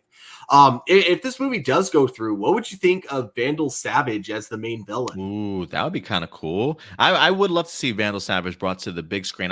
There's a part of me that wonders if he's even going to be in Black Adam. I do wonder if I Ooh. can't remember if he's been cast or not, or if he'll pop up in Black Adam or not. But I think if I am going to expect to see him in anything, that's probably the first movie that comes to mind. But I would love the idea of Vandal Savage being a villain for Black Hawk's movie. Does he like put together his own army? I mean, he's worked kind of technically underneath Hitler, but like, of course, it was one of those things where he was just the one pulling the strings Mm, without Hitler realizing he was being manipulated in the comic books. I Uh, got you. Even in it was always surprising to me that they were allowed to like kind of make storylines about this, but like even in the Justice League animated series, they kind of went that route with this character. And that's true. They definitely did, and they also do have the recent Justice Society of America World War II movie. Also, it just came out, the Oh animated yeah. film with Wonder Woman and the rest of the JSA. It was actually pretty good stuff. But guys, look, we want to know your thoughts. While Black Hawk definitely seems like a DC property, not too well known, especially during its period piece when it was originally debuted and premiered back in the 40s and things like that. So, what do you think about the idea of, say, a Steven Spielberg being attached to go ahead and direct this DC film in Black Hawk? Do you want to see a period piece? Do you like the idea of Spielberg and an ace pilot movie? Do you think it would certainly work? Go ahead and definitely let me know your thoughts in the live chat or the comment section box below. But this is definitely a movie I'm certainly going to be paying attention to. just because there does seem to be a lot of changes happening with the merger, and we'll see if this is one of the movies that might survive the cut. So we'll definitely keep you guys posted. All right, Stuart. And then last but not least, we've got our last topic for the day as me and Stuart are going to get into our Star Wars nerd bag a little bit as we continue to get amped up and high anticipation for the Obi-Wan Kenobi series that's going to be dropping over on Disney Plus this May 25th, ladies and gentlemen. And so the marketing push has definitely begun. We've been getting a ton of interviews, some insights in regards to what we can expect. Entertainment Weekly a couple of weeks ago had a great portfolio and brand new images and things like that. Well, this week, good old director Deborah Chow from the Obi-Wan Kenobi series had an opportunity to sit down with Entertainment Weekly and discussing the return of good old Darth Vader himself. So I wanted to go ahead and take this opportunity to go ahead and just dive into some of the things that Deborah Chow was talking about in regards to why he's being brought back, and maybe some of the hurdles that was certainly attached to it. So again, this is Entertainment Weekly. EW.com. Obi-Wan Kenobi director explains the return of Darth Vader. So it says the decision to include the Dark Lord of the Sith did not come lightly. As Lucasfilm president Kathleen Kennedy told Entertainment Weekly, the debate about whether we should do that or not carried on for quite some time. Everybody within our creative team has strong opinions, and all of our fans have strong opinions. So when you realize that you're under that level of scrutiny, certainly a story point like that is going to be scrutinized at a very high level. We talked about it constantly. So I am at least glad, Stuart, that this was a conversation, because it is a conversation that certainly does need to be had. It does say that they also got the opportunity to talk to Deborah Chow to get her take on why they ultimately chose to bring back the former Anakin Skywalker and what kind of Darth Vader we can certainly expect. So it does say, why did you decide to bring him back? And she says, honestly, for me, the starting place was that I really wanted to do something that was so character-based and character-driven, because that is the benefit of the limited series, is that you have more time to sort of tell a character story. And so for me, the starting place of of character is you just start and you look at who has been important to him in his life. And it's quite hard to avoid Anakin Vader in that scenario, especially coming out of Revenge of the Sith. So it really came out of an evolution of the character for me. It wasn't just to sort of bring him back. It was really like, who means something and where are we at this point in the timeline when it comes to Vader? And it does say, how is it working with Hayden Christensen? It says it's absolutely wonderful, and he's Canadian. I guess that's always a good point for people to bring up. So the first time I met him was actually in Toronto.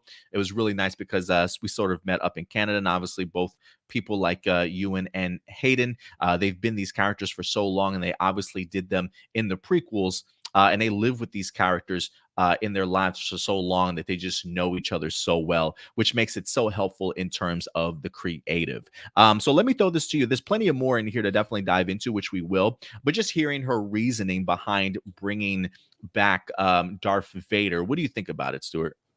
It confirms what I brought up the last time we talked about this, which is the fact that this wasn't a decision made lightly. I think they made this decision knowing that like there was going to be fans that would be skeptical about the whole thing, and I feel like they are probably not going to say it directly, but I'm pretty sure the biggest reason they brought him back was Disney, even if they like Disney telling him that he has to be in it, even if they don't want to admit that was probably the number one factor.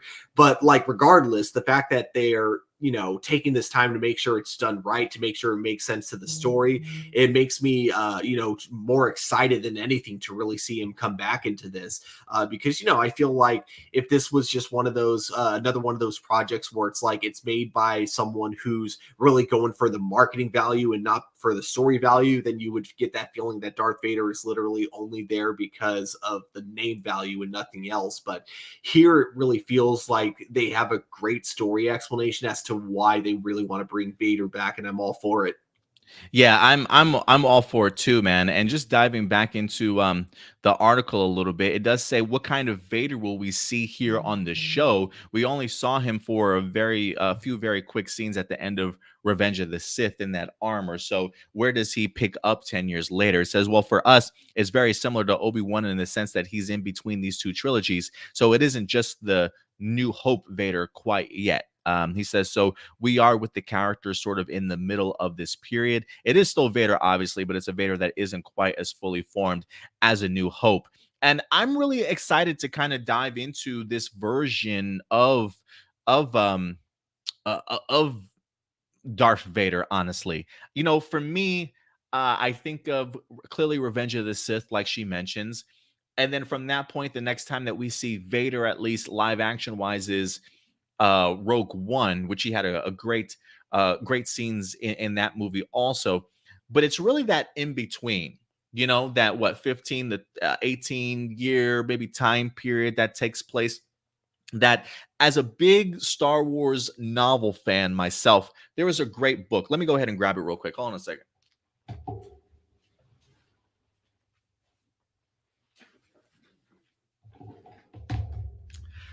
It's titled Lords of the Sith. This is a canonical book, Lords of the Sith. It's a great book, but it does take place in between sort of that time period, if you will, where in here, Vader and Lord Sidious actually get stuck on a planet together. And I believe it's like Vader trying to protect them and keep them safe while they're sort of being hunted. It's actually pretty cool. But the idea of this is we get a ton of dialogue between Palpatine along with Vader, and just a really great look at his mindset and where he's at during that time period. And there still is a little bit of kind of conflict, between his Anakin Skywalker persona along with him. It's a really great um, character work to see Vader, how he views his relationship with his master Sidious and things like that. You can kind of see Sidious picking up on some of his feelings that Vader might be trying to keep to himself and things like that, right? It's a really big mind game that Sidious plays with Vader during the entirety of that novel. But it just goes to show the mindset in which he's in, some animosity and grief and stuff that he certainly still harbors and holds on to from his past. And so for me, I think this is a great opportunity to kind of see where Obi-Wan has come in his life, the mindset that Vader certainly now has. I think maybe like 10 years. I think this takes place 10 years after Revenge of the Sith. And I would like to see where they've come and what that moment is going to be like when they actually do confront each other once again in here. I think I'm with Deborah Chow talking so much about it being a character-driven story. This is a time period in Vader's life and Obi-Wan's that I definitely want to see where their mentality is at. So I think this is I think this is lining up to be something really great. And I would agree with you, Stuart. The fact that not only do we have Kathleen Kennedy talking about handling this certainly with kid gloves, or at least being aware of all the opinions that are out there and trying to craft something around that might be able to satisfy a little bit of everybody. Granted, I'm sure there are going to be some people that, regardless of what you give them, may not necessarily want to see Vader handled in that way, or maybe don't even think Vader should be in this series. But I love the fact that Deborah Chow is thinking of Obi-Wan first and the people that are connected to him, and just the natural progression of why Vader should certainly be in this. So I do think it's going to be handled with kid gloves and very well thought out, which is something that we can't necessarily say when it comes to Disney all the time in their Star Wars stuff. But I feel like everything that I've heard about this particular project from Deborah Chow and Kathleen Kennedy does give me some hope that, at least when it comes to Obi and Vader, hopefully they'll handle them correctly. Yeah, definitely agreeing with that. But going back to the book, I got two questions. What's the time period for this book? I want to say it's in that same vicinity as the Obi-Wan. I don't know if it comes before Obi-Wan or after, though. It doesn't really have it in my timeline. I might have to Google that one for you. Because I thought of this, if it takes place like after, like a little bit after the comics that take place after episode 4, but still before episode 5, I think that would be like the perfect time period to place it in, because that's when you got like, both Palpatine and Vader kind of working together, but they have their own reasons to really be pissed off at each other, because Vader has learned that like Palpatine has been lying to him this whole time, but of course he can't tell Palpatine that he knows that he's lying. And then Palpatine is pissed off because I think he partially blames Vader for the first Death Star getting blown up. So this looks like it's actually pretty close. So this says canonically Lords of the Sith is 14 years before the Battle of Yavin. So how many years passed in between Revenge of the Sith and A New Hope? About like 18. So this book might take place relatively still soon, like maybe 4 or 5 years after Revenge of the Sith. Okay. So I think the series itself will probably even take place after this book.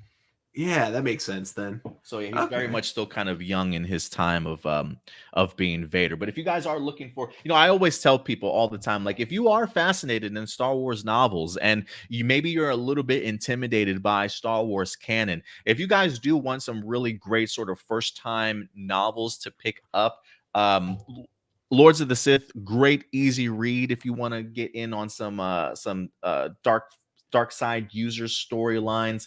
I would also recommend Lost Stars, which takes place kind of all over the place in the Star Wars timeline, but really great jumping off points. I think the main story is right after Return of the Jedi, but it does bounce around back and forth. So Lost Stars and Lords of the Sith is a great jumping off point, especially if you want to get ahead of the curve when it comes to the Obi-Wan series and just kind of see the mindset that Vader is definitely in when we get into that series. But great stuff, man. I'm really looking forward to what the Obi-Wan Kenobi series is going to have. Like, I can't lie, I am a little concerned at the idea of the writers being changed and a brand new script kind of being written. I don't know how quickly they put this script together, but I got to think if Deborah Chow had anything to do with it as far as putting it together, we're probably in good hands. And I got to think Ewan wouldn't have picked up the role again if he didn't like what he saw, but maybe I'm wrong in that regards.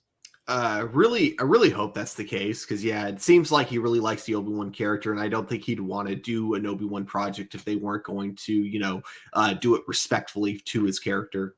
Yeah, I definitely agree. But yeah, guys, definitely go ahead and let us know your thoughts in the live chat or the comment section box below. Does the words of Deborah Chow give you any comfort in regards to the return of Darth Vader? What's your anticipation level for the Obi-Wan Kenobi series? Go ahead and let us know your thoughts in the live chat or the comment section box below after this video airs. And with that, Stuart, I think that will wrap it up for us in regards to our main topics for the day. So thank you very much, guys, for everybody that joined us in our live chat, and certainly let your thoughts be known in there. We might jump into the live chat here in just a little bit, but Stuart, I think you know what time it is, sir. Live viewer questions. Oh, I do have one quick live chat I got to bring up. Yeah, this is actually kind of funny. I guess one of the Blackhawks is actually named Andrew Lincoln. And I mean, Andrew Lincoln's a pretty good actor, especially when he has that Southern accent going on. So I'd be down to see him in this movie. Yeah, I totally would be too.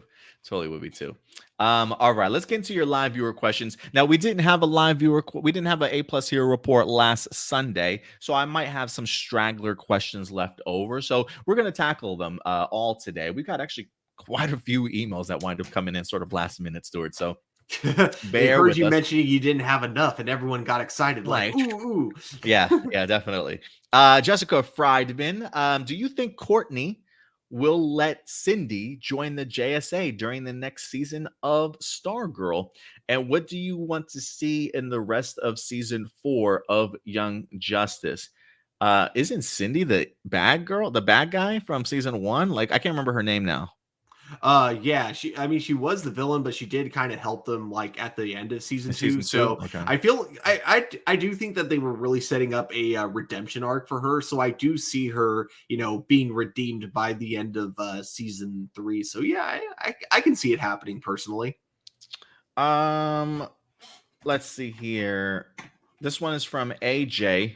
My thoughts on Top Gun for the very first time. Oh, this is the first time Ooh. getting an opportunity to see Top Gun. He says last night Friday, I watched Tom Cruise Top Gun for the first time, and wow, what an incredible movie! So cool seeing Tom as a successful Air Force pilot who tried to make himself better than his father that many people admired and compared him to. Love that movie was action packed with very realistic flying. I know Tom himself had become a pilot before and after filming. Are you guys looking forward to the long awaited sequel, Top Gun Maverick? And why has it been 30 years since the original? Do you think Val Kilmer, who was in the original, will have a huge supporting role or just a minor cameo? And especially with him no longer able to speak due to surviving throat cancer. Really, Val Kilmer? Damn, I didn't even know that. Where have I been all this time?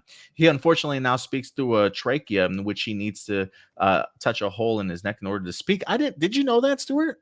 No, I didn't. Shit, I did not realize that at all. Do you think Kelly McGillis, who played Tom Cruise's love interest Charlie, will return for the sequel? That's a good question. First off, it's been a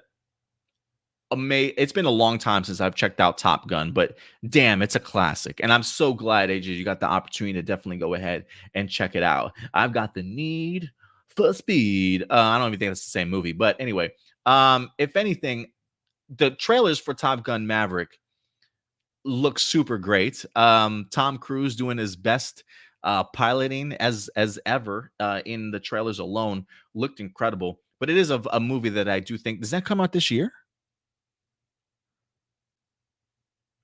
Do you know if it comes out this year? Currently is still listed as coming out this year, but this movie has been pushed back so many times at this point. So, but yeah, it does. Do you It know does why confirm. it's taken 30 years? Oh, I think they're just trying to find like the best like release date for it. Oh, do you mean No, why it as took far like as like 30? for a sequel, Yeah. yeah. Yeah, in terms of like why it took them 30 years to do this. I mean, I think it was just because Top Gun was such a good standalone movie. I don't think it really needed a sequel. So I think that just someone thought of a sequel years later and thought, hey, it'd be kind of cool to do this, as like kind of a reunion type film. And I guess there must be something really good in the script because Tom Cruise was all down for it.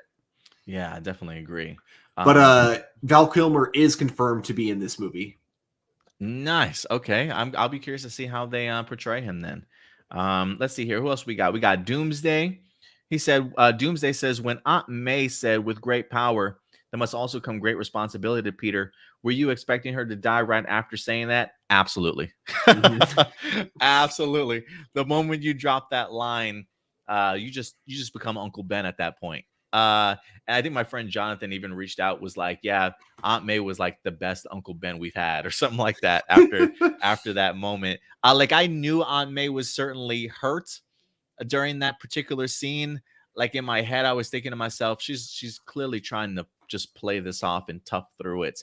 But when she said that line, I was like, yeah, she's not making it out of this scene. What about you though? Yeah, same here. I mean, I actually thought she was gonna die like the moment like the Green Goblin like Oh, dropped that yeah, I was bomb. surprised she survived that. Yeah, exactly. Like I was just like, holy crap, she's durable AF. But yeah, then we got that scene, and then yeah, I think there was like a part of me that was like kind of doubting it when I saw her getting up just fine. Mhm. But then the moment she said, with great power comes great responsibility, I'm like, oh nope, never mind, she's gonna die.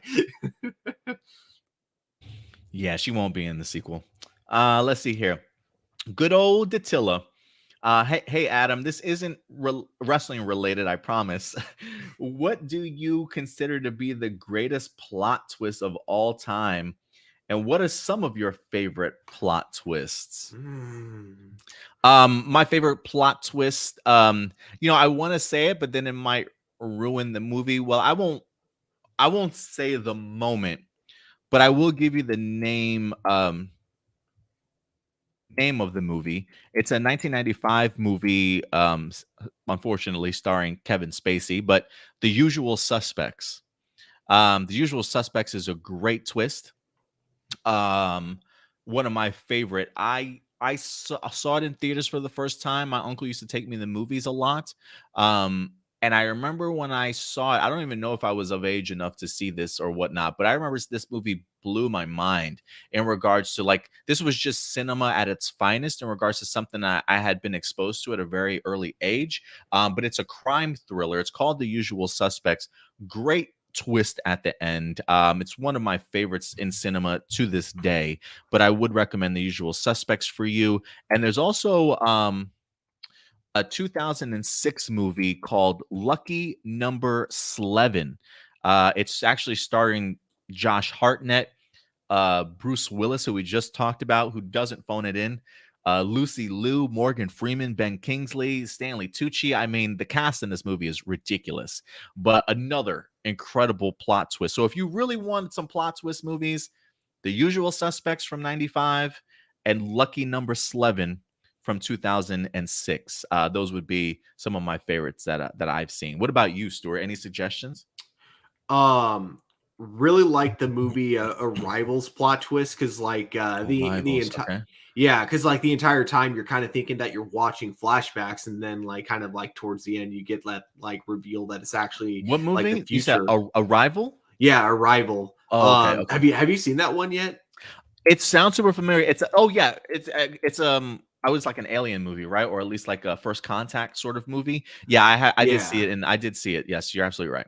Yeah, I really love the kind of twist in there, what they did with the timeline of the movie. Man, I'm trying to think of Didn't that any guy go on others. to do Blade Runner and Dune? Isn't that his movie? Yeah, yeah, amazing Dennis Villeneuve. director. Yeah, yeah.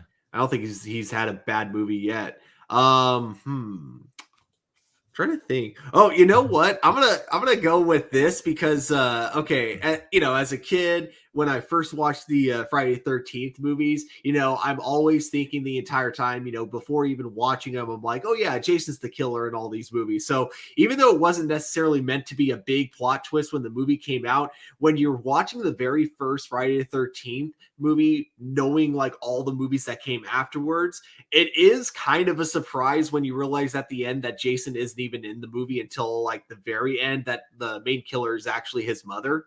Oh So yeah, yeah, yeah. in a ways It's that's kind of actually a a twist. yeah, I wanna say that's actually I think I've seen that before as, like, a trivia question that ton of people tend to get wrong, right? Like, they always think Yeah. of Jason as the killer and then forget it's actually his mother, so, yeah, it's pretty interesting stuff, but that's good ones, man, very good ones. Yeah. The Last Tilla one. Oh, sorry. I was gonna say, yeah, the Tillis, says, "I know what twist you're talking about in regards to The Usual Suspects." It's a classic if you haven't had the opportunity to see it.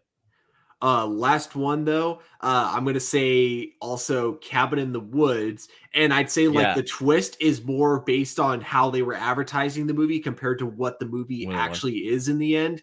I agree. That yeah, it's funny because it was a great idea, kind of on paper, except for it also was kind of bad because I didn't watch the movie in theaters because I thought, this looks like a very generic, you know, Evil Dead ripoff. So, you know, it's not worth paying to go see it in cinema. I'll just wait for it to come on DVD. I regret that's the decision so much because, yeah, it ended up being nothing like what I expected. Nothing, nothing. I remember seeing that movie. I didn't see it in theaters like you, but I did see it at home. You know, for me, Stuart, actually, I wasn't really the biggest fan, but Really? yeah, I think it was maybe because based off of the marketing, I expected something completely different than what I feel like I got. So when I get to the plot twist and everything starts unraveling, I'm like, what the am I? Why? It was just so it became so absurd for me. But I can see why people liked it, but for me, it wasn't for me. That's fair. But yeah, I think I like that it wasn't what I expected, and that's I what get kind of that. made me enjoy it way more.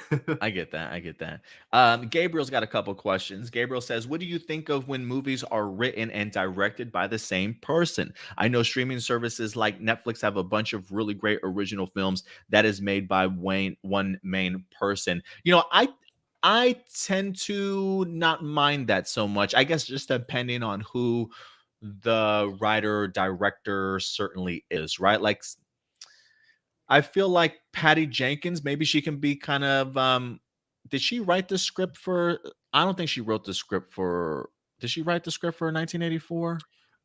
Let's Or she find might be out. like a co-writer. And maybe she might be a co-writer in both of her Wonder Woman movies. I'm curious, which one did she direct and write, if not both of them? So Because I usually don't oh, mind it. I usually don't mind it when you've got one singular person that does the writing and directing. I guess it just depends on who the director is, though. She apparently did not write the first Wonder Woman movie, which actually kind of surprises me. I think it was like David Hellberg or something like that, or It who was is it? uh, it was Alan Helberg, Alan Zack Hellberg. That's Snyder, and Jason. I don't know if this is how his last name is pronounced, but Jason Fuchs. It looks like Fuchs. Is it Futch or Fuss? Fuchs, maybe Fuchs, Fuchs. maybe Okay. Fuchs, maybe Fuchs. I usually don't mind it though. I guess it just depends on who the director is. I feel like usually when they do that, they have a pretty good track record. What about you though? I mean, do you feel some type of way when you've got a writer and director as the same person? It depends 100% on the film. Like some directors can do it, others can't. James Gunn, I think, can do it Oh, really yeah. well. But yeah, I guess in the case of Patty Jenkins, like you brought up, she ended up writing the second movie along with Jeff Johns, and it didn't work as well at all. I d- So yeah. I do think like I do think it if you can pull it off, I do think it's a great thing to do. Just because I feel like if you're writing it, you've got the vision in your head as to how it's played out. So I think if you're also the director, you can really get your vision across in regards to presenting the movie that you certainly want to make. So I think that's probably the added benefit to it, but it unfortunately doesn't work like that for everybody. Yeah, I think when it comes to the big scale movies, it is probably wise. Like, if you do want to write it, it's probably a good idea to have at least a secondary writer with you, especially because directing takes a lot of focus away from the writing. So I feel like it can be done a lot easier if you have someone to help you. I would agree. Next question is from Jericho Gonzalez. He says, "Have you seen the two films that Christian Bale and 50 Cent both took on, where they lost a massive amount of weight, where the actors only ate a can of tuna between scenes? They look extremely frightening. You can Google them as you read this.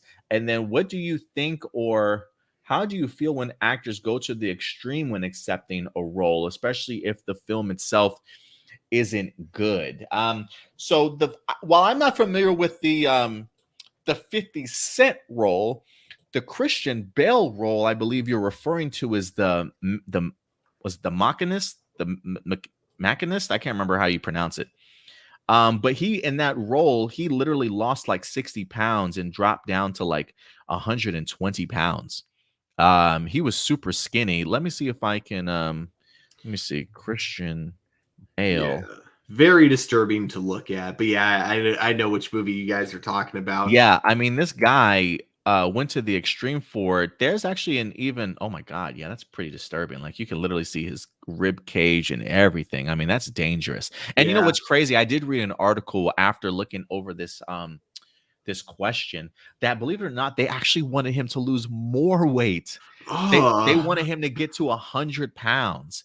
And he got to 120, and they said, like, health wise, yeah, it's just not a good idea to do that. And he also did it again for I think it was the fighter with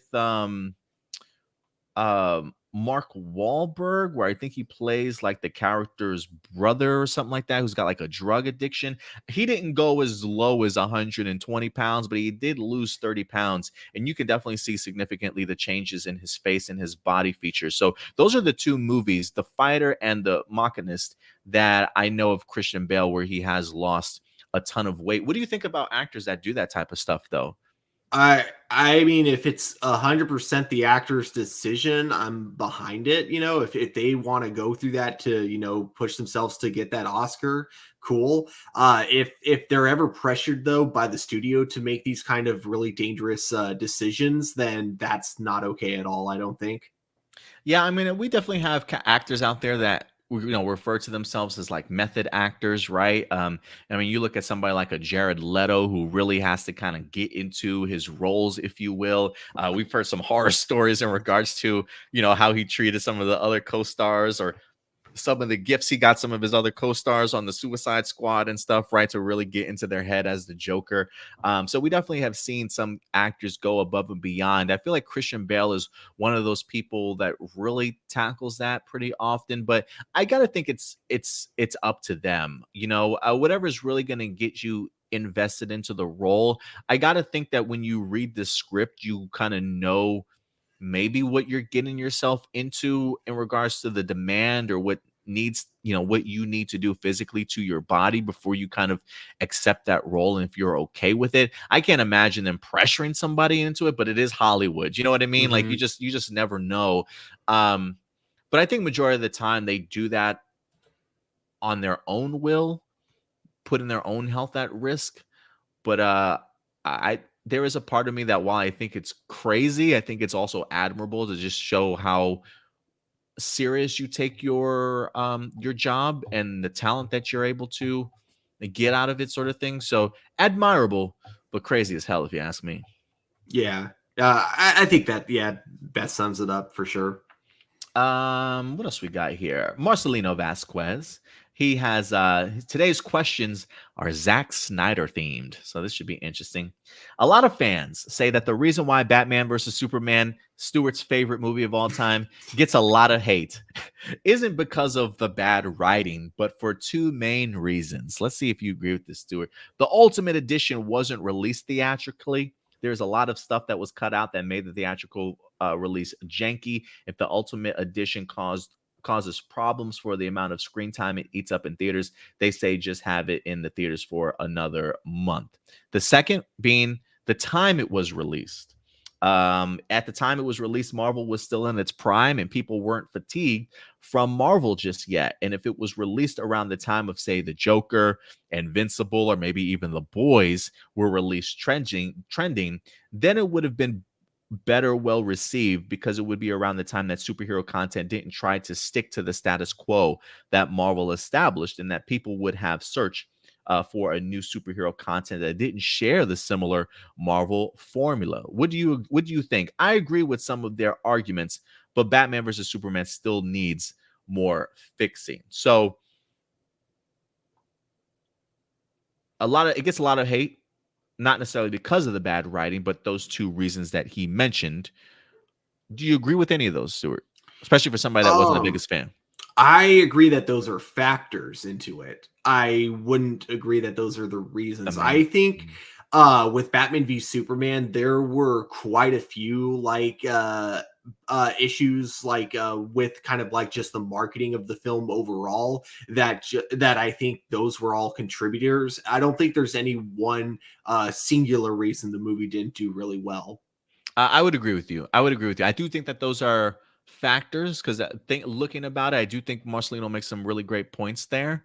I don't necessarily know if it's one or the other, but yeah, multiple factors. It just felt like a lot of significant things coming together that just did not line up well for Batman versus Superman, which kind of sucks because they had some of the best trailers out there to really get you pumped for this movie. And personally, while I'm a fan of the film itself, I don't necessarily think it's the strongest, but I appreciate it, and I do appreciate it a little bit more as far as the Ultimate Edition is concerned. I am a much bigger fan of that. I know I know you certainly weren't, but I felt like it filled in a little bit more of some of the questions and just the flow and pacing of the movie.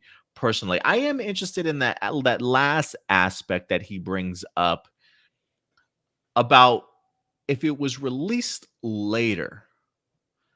Do you think it would have been accepted differently? Um, it really depends. I feel like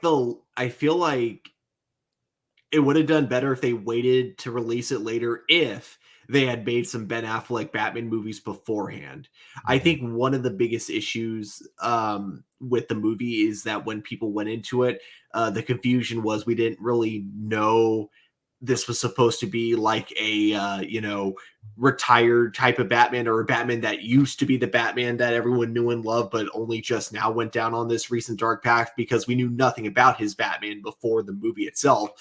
There was like this weird assumption where like they just kind of assumed everyone kind of knew a few things about his Batman that was never like directly stated. So it would have probably helped in that sense, because then if we had gotten a Ben Affleck movie where he's that traditional Batman that doesn't use guns, the Batman that doesn't kill, then people could have seen like, oh yeah, now we see where the big downfall is. And yeah, and I think also like maybe instead of just implying that he lost a Robin, we could have actually seen the death of a Robin in a Batman movie, and then that could have also like kind of shown us, okay, now we can see why this guy is bitter and angry all the time. You know what I mean? Yeah, I mean, I think in hindsight, looking back on it now, I definitely do think a lot of things come into play in regards to why this movie wasn't as successful as it could have been. I mean, the movie still made, if I'm not mistaken, over $700 million. I could be wrong though. I could be Mhm. wrong. Well, Um, it was like a Spider-Man 3 thing. okay. Spider-Man 3 had an incredible opening box office weekend because there was a lot of hype behind it, but then the hype really died down pretty fast with it. And I think the same thing kind of happened with Batman v Superman. There was a lot of hype going into this movie, but because like it definitely was a very mixed bag when it came out, like in terms of like what people thought of it, there just wasn't any interest in going to see it again or even recommending it to people who normally wouldn't have seen it to begin with. Yeah, you definitely might be onto something there for sure. I think you're absolutely right in that regards. Yeah, man, I think timing is always imperative.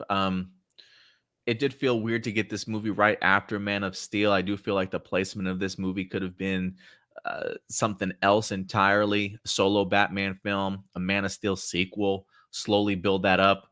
I think as comic book nerds, we understand the inspiration and where Zack Snyder got his Batman from. The Dark Knight Rises inspiration from Frank Miller.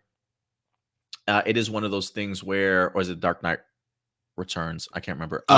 Returns. I think Returns. Rises was It's the the Nolan movie. movie. Yeah, it Yeah. was the movie. Um, but the general audience doesn't, right? So they just come into this movie and they've got this really pissed off Batman just wants to kill and hate things. So I can Hmm. maybe some explanation probably would have gone the right way. But the one thing that I've always said before is when I get a DC movie, I expect Detective Comics. I expect that tone, that vibe. I don't expect a Marvel movie whatsoever. And I felt that way when Batman versus Superman came out. It was, I think, because of the fact of the type of movie it was, it spoke to me a little bit more because that's kind of how I want to see those movies differentiated from what Marvel wind up doing. But I do think timing wise, I don't necessarily know if the public was ready for something like that at that particular point in time. There is a part of me that thinks that maybe had that movie been held off till we did get into the little bit aspect of where people are tackling more darker tones when it comes to cinematic superhero genre movies, maybe it would have been accepted a little bit better. But yeah, a lot of things certainly played a role. He Yeah. also says some people say that the DCEU would be in a better place than its current state if the Zack Snyder movie was released back in 2017, meaning we would have gotten Ben Affleck's movie, the Cyborg movie, the Snyderverse continuing.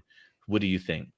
No, I don't think that would have been the case at all because Ben Affleck didn't leave Batman because of the. I mean, it was a contributor. Don't get me wrong. To him wanting to eventually leave the role of Batman, but he didn't leave because they discontinued the Snyderverse. He left because he wasn't having a good time and he was taking up a role that he wasn't enjoying, that he knows there are other actors out there that would have loved to have been in his position currently. So, with him, so I don't think, I don't know. It's like a lot of people think that Warner Brothers just hates Zack Snyder and they are doing everything to like destroy like everything that came before, and I just don't think that's true. I think They it's they just do. that They do. No, I'm just kidding. I don't know. I don't know. I think it's just that, Zack Snyder got to tell the story that he wanted to tell. And yeah, he probably had a couple more stories in him, but like so do other directors out there. And I think Warner Brothers is just more interested in the long term rather than kind of short term, which was what Zack Snyder was going to be to begin with. He was never meant to be the Kevin Feige of the whole thing. He wanted to write 5 movies, and the idea was going to be that like Warner Brothers would write their own DC movies that would take place in that world, but it wouldn't be like a planned thing. It would be like they're writing around him. It would be like you have one straightforward plot, and all the movies that tie into that universe are just kind of like there. You know what I mean? Yeah, but I also think that, well, one, the Warner Brothers management team has definitely changed over the time for Yeah. sure. But I do think originally when they brought him in, I do think that they expected him to be their Kevin Feige. I mean, I don't know if you give somebody that much reign and say, "Hey, it's okay if you want to explore these 5 films and tell this overarching story that you want to tell," because it does feel like these movies were set up to be very much the groundwork for the DCEU. And I felt like when we got Man of Steel, even Batman versus Superman, Zack Snyder and even his wife, I can't remember her first name, they were attached to everything in regards to executive producers and stuff like that. So I do think that overall they probably had a much bigger plan in mind, and it wouldn't have surprised me if Warner Brothers had let him tell the story that he fully wanted to tell, that he wouldn't have been attached to other projects in regards to influence, in regards to the direction that the DCEU went. So I do think initially when bringing him on board, they had plans for him to be their Kevin Feige.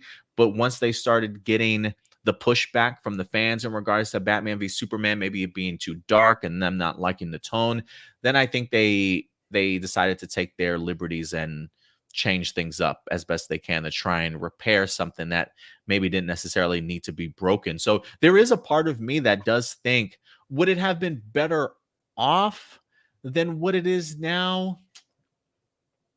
Honestly, Stuart, I think so.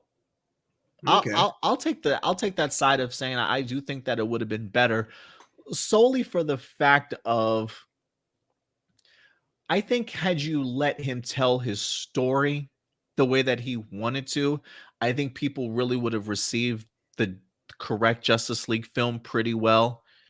I think we would have gotten our Man of Steel sequel that people nowadays are craving for, even though had you asked that question maybe 5 or 10 years, however long ago, people probably wouldn't have wanted it so much. But I think had we stayed on the path, I think we probably would have still gotten these movies, the Wonder Woman, Aquaman, the Shazams. I think it would have been in a much different place than where we are now. But I do think it probably would have been in a better place, because with him not being around and them changing things up, it really has kind of put Warner Brothers again behind the 8 ball and again behind Marvel. And while it does give them a great opportunity to start off fresh, I don't think you ever want to have to play behind the 8 ball even more than you were already back then. So I think we probably would have had a much more established DCEU now than where we are if he had stayed around in 2017. But that's just me though. So Mhm. I just think cohesion and them throwing things askew really messed up the direction in which they were going. But who knows? Who knows? It's hard to say in hindsight, looking back on it now. The one thing though I do wish that they kept Zack Snyder around for is that of course like a lot of the really disturbing behind the scene drama from the first Justice League movie wouldn't have happened, because Zack Snyder is one of those directors that knows how to work with actors without like creating drama, and knows how to like actually respect the people that he works with. So that is like the one major downside to when he had to step down from Justice League and they couldn't find like a better director to take over, unfortunately. And Marcelino does say, he says, I don't think Shazam would have worked as well in Zack Snyder's dark and serious Ooh, tone. Oh, go ahead. I disagree with this so much. Like one of the things that people will like try to complain about when it comes to the current DCEU, especially like they use Peacemaker as an example, like trying to say this show is so goofy. It's a disrespect to Zack Snyder, but it's like DC has always had so many different tones based on which Mhm. character, which character story they're telling. If you read the Harley Quinn comic books, they're essentially incredibly cartoonish. But then you read the current going Batman comic books. Same with Constantine.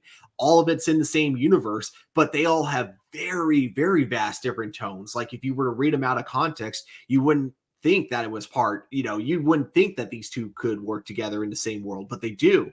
And that's something I love that they're exploring with the live action DC movies. Like you can have many different tones. You can have a show like Peacemaker, which is a pure comedy. Same with Shazam, pure comedy. But I think it fits perfectly well within the Zack Snyder world. Yeah, I do think there is a place for it. I wouldn't have been surprised if Zack Snyder would have executive produced that movie also, and had some say. But I do think just because Zack Snyder's tone is different for the movies that he creates, I don't think that that would mean he would be opposed to other tones that might happen in his universe also, especially if it's coming from a vision of another writer and not necessarily himself. So I mean, I still think the Shazam movie kind of fits pretty well in the Yeah. universe that we have, especially with the connective pieces that it shows in that movie too. I didn't mind it. I think it works well. The only change I could see him making to that movie is the idea of selling Batman toys, because I mean, like in this universe, it feels like Batman's supposed to be a very controversial figure. And so I don't see them selling toys of Batman within a universe like that. So I I feel like you'd have overall the exact same movie, just that scene where he's throwing a Batman toy at the villain wouldn't have been there. That's it. I get you. And then his last question says, if you could add a seventh member of the Justice Green League, Lantern. Um, how would you weave them into the plot is what he asks also. That I don't know, but um if you could have a seventh character on the Justice League play a major role in the plot from start to finish, yours would be Green Lantern. Yeah. I mean, yeah, that was like the big thing. And I don't know if this was a Zack Snyder decision or Warner Brothers decision, but that was the one thing that majorly bothered me going into Justice League. The idea that there wasn't going to be like a Superman or a Green Lantern from beginning to end, because, though, like to me, the five you have to have for a Justice League movie are Superman, Wonder Woman, Batman, Flash, and Green Lantern. Like those are the five must have. In terms of which Green Lantern, honestly, that doesn't matter to me too much. It could be Hal Jordan or John Stewart, totally fine either way. Probably John Stewart just for more diversity and everything. But like, yeah, that was just, that's something that just really is just a bizarre decision to me. To me, it's like, it'd be like if they didn't have either Hulk or Iron Man in the very first Avengers movie. Yeah, yeah, absolutely. That is a little bit off. Marcelino says I would choose Martian Manhunter as the seventh member of the Justice League. That's also another good option there. I'll go a little bit weird. I'll go Green Arrow. I'll go Green Arrow. Just based off of my love from the series, it would have been pretty cool, I think, to kind of see somebody, I guess, just with the cast of characters that we have, all these gods and stuff, and all these superpower beings, with the exception of Batman. Like, I would like to see another street level sort of vigilante in Green Arrow, and like an Ollie, and how he fits personality wise with all these other big gods, and just his perspective of him and the usage of his arrows, right? Like, I just think it is a lot of fun that could really have been had with somebody like a Green Arrow. So that's who I probably would have gone with. Who would you have casted as Green Arrow? Jensen Ackles. No, Ooh. I don't know. Just throwing out something. I didn't want to say Stephen Amell, but I definitely probably Green Arrow. I feel like this was a little bit too obvious, but I would go with Ryan Reynolds. Okay, okay. All right.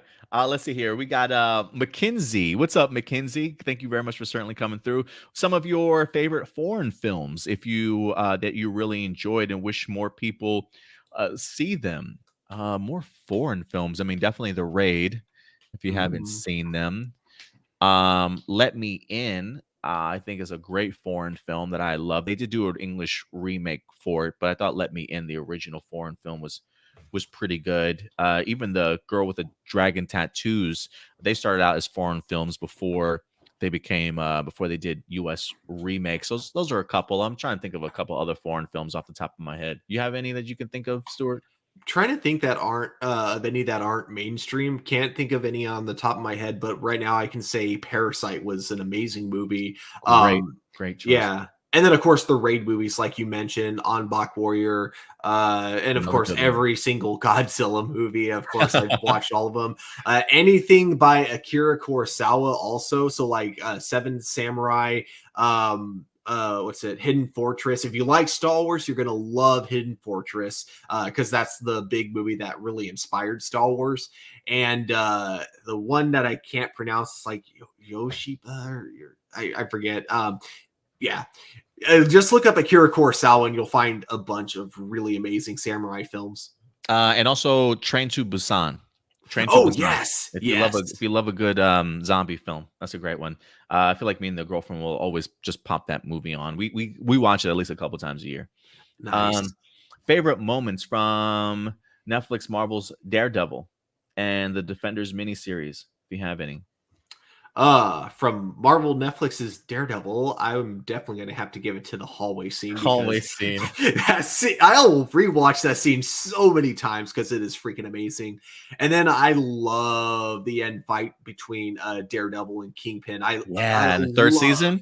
yeah, Yeah, the that's a way great one. Charlie Cox just unloads at him at the end, and just it's I love his acting because of course he's blind, so he's not looking him directly in the eye, but you feel that same amount of energy as if he was when he's like telling him, I will do everything in my power to ruin her if you try to come near me and my friends. And oh my gosh, that was an amazing moment. Yeah, that was a pretty great moment. I will agree with you there. I will also add in, while the hallway scene does get a lot of praise, I'll even go so far as season 3, seeing Matt Murdock trying to escape the prison or the jail when they trapped him in, and it was like one long unedited shot too. It was great. That's one of my favorite scenes there also. And just to show some love to season 2, there's a great sequence with him and Elektra, I think, fighting in like an abandoned warehouse or something, like when they discover the gigantic pit inside and they have to face off against the ninjas for the very first time, and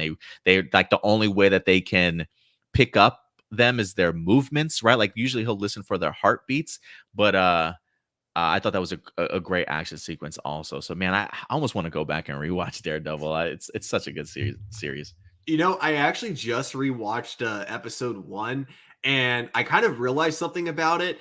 If it is in continuity with the MCU, then there's either a giant contradiction to Spider-Man No Way Home, or Tony Stark has been contracting to supervillains, or not necessarily supervillains, but mob bosses, because Ah, we realize that they're the ones. Because like I forgot about this line, but they mentioned that Kingpin and his men, or the other mob bosses that he was working with, are the ones who profited from the reconstruction of New York City after the incident, as they call it. mhm. But that kind of contradicts No Way Home, because they mentioned that Stark is the one who profited out of all of that. So the only way that would make sense is if Stark contracted those guys. Interesting. I didn't even think about that, unless it's just a canonical error that they wind up making, having to keep track of 10 years worth of MCU Yeah. knowledge that they've created already. But you could be onto something. That would be a pretty cool twist if it eventually happened. AJ's got a couple questions. He says, with Darth Vader returning for the Obi-Wan Kenobi series, what do you want to see that's different, especially if this is the return of Hayden Christensen as Anakin or Vader? I really want to see a couple scenes without his helmet on. I feel like they're always very shy to showcase it, whether they give you a partial scene, some of it like it's too grotesque to ever show you. Like I really would like to see a scene with his helmet off, even if we're not going to get a full um shot of his face. I would like to see at least one. There's a part of me that says I kind of want to see one shot with him talking to the Emperor, but I don't know if we're gonna get Ian McDermott in here, or Ian McKellen, I should say, in here at all. But I can keep my fingers crossed. So I want to see that, and I would like to see some flashback moments between Anakin and Obi-Wan from the Clone Wars. I want to see versions of them live action in the Clone Wars. Something I would love to see, actually, just to kind of double down on the line of Vader murdering his father. The idea of if we get a similar scene to his fight with Ahsoka, where we could see, like, part of his mask being destroyed. So we see like part of Hayden Christensen's face, but we look into his eyes and they're even more yellow. They're more like sinister looking than they were before.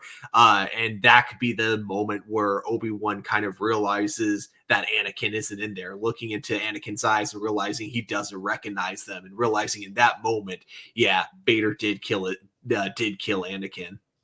That'd be pretty. That's pretty interesting, man. I would love to see that. There's so many things potentially I would love to see. Like, I still am hoping Liam Neeson pops up in here briefly as Qui-Gon, as a Force ghost.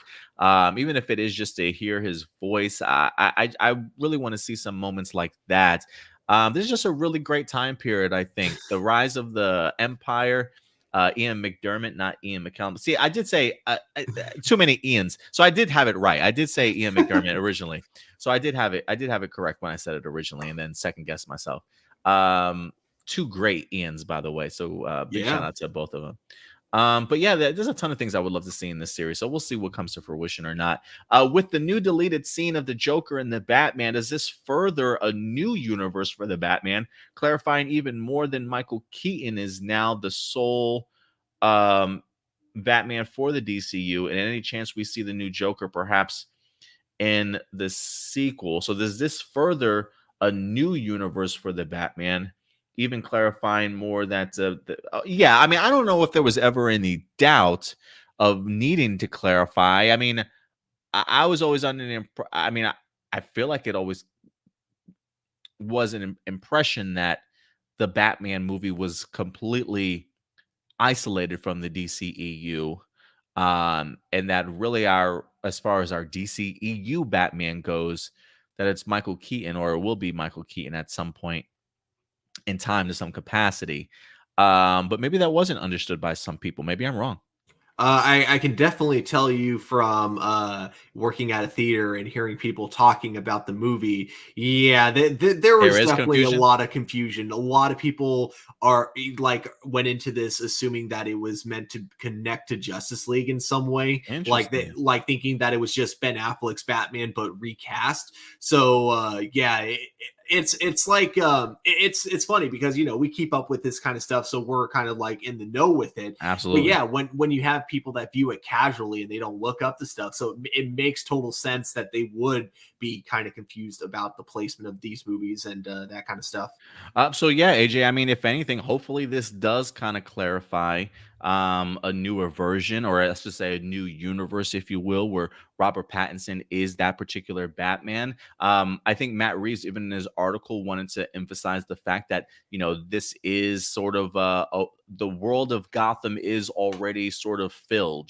These characters exist and live in there, and the inclusion of showing the Joker just kind of shows you that they clearly have a past already, right? I think even in Mm-hmm. the deleted scene, he mentions this is their 1 year anniversary since they've kind of encountered each other, or he put him in jail, sort of thing, right? So there is already sort of that established lore in history that really does go a long way in regards to building that universe. So yes, AJ, I'm hoping that if anything, this should further clarify for some people the difference between Robert Pattinson's Batman, and hopefully once we get Flashpoint next year, that there is a new Batman in that universe also. Any chance we see the Joker perhaps in the sequel? Matt Reeves hasn't come out and actually said it, but it does seem as though if there are any influences, they may try and use him elsewhere. But maybe based off of the reaction that this clip got, who knows if Warner Brothers is kind of pressuring him a little bit, you know what I mean, to eventually introduce him. Like, you sure you Yeah. don't want to do the Joker for the sequel? Come on. You You know, know? that was kind of my that's like my new theory now when it came to the deleted shot with someone in a Batman or not Batman, sorry, a Superman costume and a Wonder Woman costume during the Halloween scene. I think Warner Brothers was like, "Hey, Matt Reeves, come on, let's put this in." And then the moment like they went into post-production when it came to like editing, Matt Reeves is like, "Yeah, let's just we don't need this. We don't need that shot." No, not at all. And last two sets of questions here. We got good old Michael Rhymes. Didn't get a chance to ask this yesterday during More Phenomenal, but this past week was the 5th anniversary of the 2017 Power Ranger movie. Where were your guys' thoughts when the movie first got announced, and what do you guys want to see that's different or even better for the new Hasbro reboot? So I was excited for it when it was certainly announced. I remember there was a part of me that said it's about time. I was really waiting for a Power Ranger movie to definitely happen. Um, I didn't really know too much of the cast, but getting to know them through interviews and stuff before the movie dropped really got my anticipation level very high for this movie. So while I was hesitant at first, I definitely was very open to hoping that this movie was going to be successful. As far as what I want to see different from the new Hasbro, I mean, really just more emphasis, if you will, on just the Power Ranger aspect of things. I don't need them in costume 100% in time, but maybe some civilian fight sequences, a couple of morphing sequences would be great. Just don't forget the Power Rangering aspect. So that includes a heavy dose of some really great fight choreography and martial arts, some great CGI in regards to putting Zords together or whatever the case may be. Um, I think the 2017 Power Ranger movie did a great job with its character development and attention to detail and even its world building. And so I'm hoping that Jonathan Entwistle sticks to that. But I think this movie may even give us a smaller number of Rangers. It wouldn't surprise me. I do think we'll get that attention to detail of characters and world building. So yeah, just give me some great action sequences, some great costumes, morphing sequences, Zord battles, um, and I'll be perfectly okay, I think. Yeah, I kind of agree with you on all that. Basically, with the 2017 movie, the most bizarre thing about that movie is how I love almost everything about it except for the actual Power Rangers aspect about it. Mhm. Because yeah, I think they do a really good job of making you care about the characters. And even some of the cool training montages that we get, I actually really enjoyed. They're pretty fun, yeah. So it's just so bizarre to me that the moment they morph into Rangers, is when everything just goes downhill with the movie. So I really hope for this new one, they know to have a lot more fun with the fight scenes. I hope Yeah, they give us better costumes because I I don't agree. like the 2017 costumes. And also, this is going to be kind of a controversial take, probably for the Power Rangers community for the first Power Rangers movie. I'm not saying I don't want to see him at all. I'm saying if we wanted to go the first movie without a Megazord fight scene, I'd be okay with that. Ooh, interesting. Interesting. I don't know if we get away with it, but I do Yeah. like that idea. Yeah. It's an interesting Um take. the hell? Okay, that was weird. Oh, yeah, no, I had Some to block some left. people. We got some had some spam wind up hitting us. Yeah, and I guess for me, just really just with just more world building too. I would be Mhm. completely open with that, but we'll see what we wind up getting. You also say with Voltron getting a live action adaptation film, do you think it can be good? Pacific Rim was technically Voltron, but without the robots themselves. Not quite. Not quite. I mean, semantics, they're big robots. So, okay, I'll give you that. But without the robots themselves talking, and was even a PG-13 Power Rangers in a way before 2017 robot was even in fruition. Do I think it could be good? I think so. I think so. I mean, I do look at it significantly different than, say, Pacific Rim. Are there some similarities to Power Rangers? Obviously, where you've got four cadets or five cadets or five Rangers, costumes on, controlling individual Zords or, mechanical cats that come together and create one gigantic robot. Um, I can see it, but I've always seen Voltron as like a space opera, like a big space sci-fi adventure. And I think that aspect alone would do wonders. Power Rangers has this thing where they're always so damn grounded on Earth and Angel Grove, whereas Voltron is very much more planetary, and traveling to different Earths and worlds, I should say. Bigger, big villains too. So they definitely have their distinct differences and similarities. But I do think a live action Voltron it can be held can do pretty good if with the correct care and the people surrounding it though.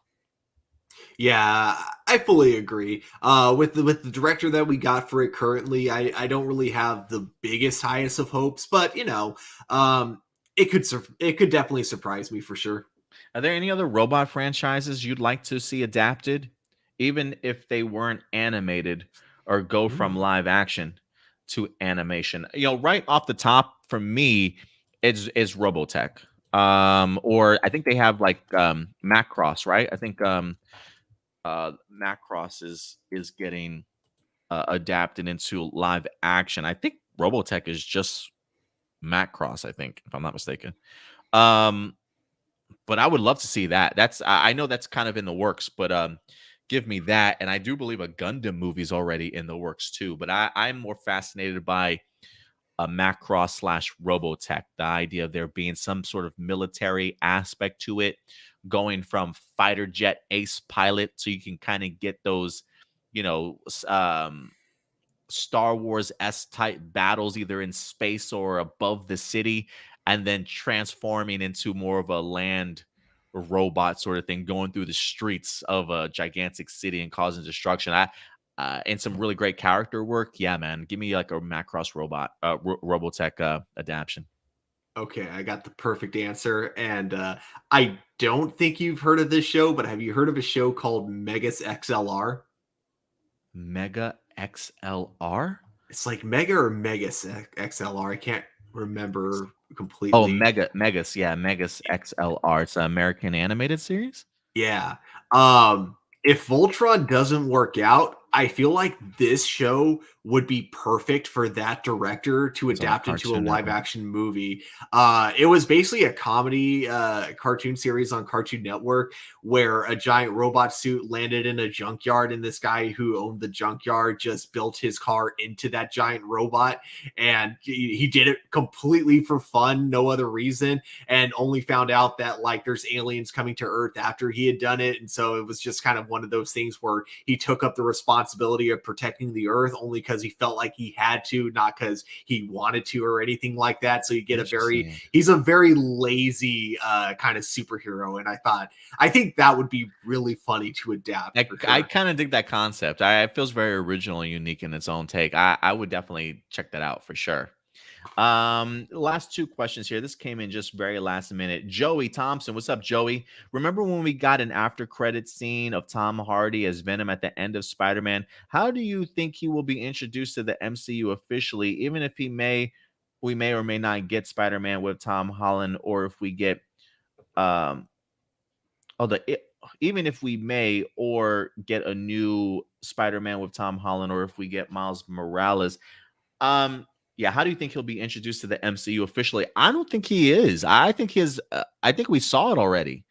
I think his brief introduction to the MCU was the end credit scene for Venom 2 and then the end credit scene for No Way Home. Like Homeboy literally just used so they can get the Venom symbiote into the MCU. And they were like, that's all we needed you for, Tom Hardy. Go back to your universe. Go back to your universe. So yeah, I'm under the impression like that's you wanted Tom Hardy in the MCU, you got him, and that's it. But I can I be wrong? Is there something else you think he will find his way into another MCU film in the future, Stuart? Uh if Doctor Strange Multiverse of Madness isn't used to merge the Sony universe into the MCU, I don't think it's ever going to happen. I think, yeah, like you said, that would have been his only appearance then in the MCU, and I think that future appearances, if we do get like a Tom Hardy versus Tom Holland movie, it's going to be Tom Holland playing a different Spider-Man. I don't think it's going to be him playing the MCU Spider-Man, or it'll be like Tom Holland going to the Sony universe. I don't see Venom coming back to the MCU unless it's in Doctor Strange, pretty much.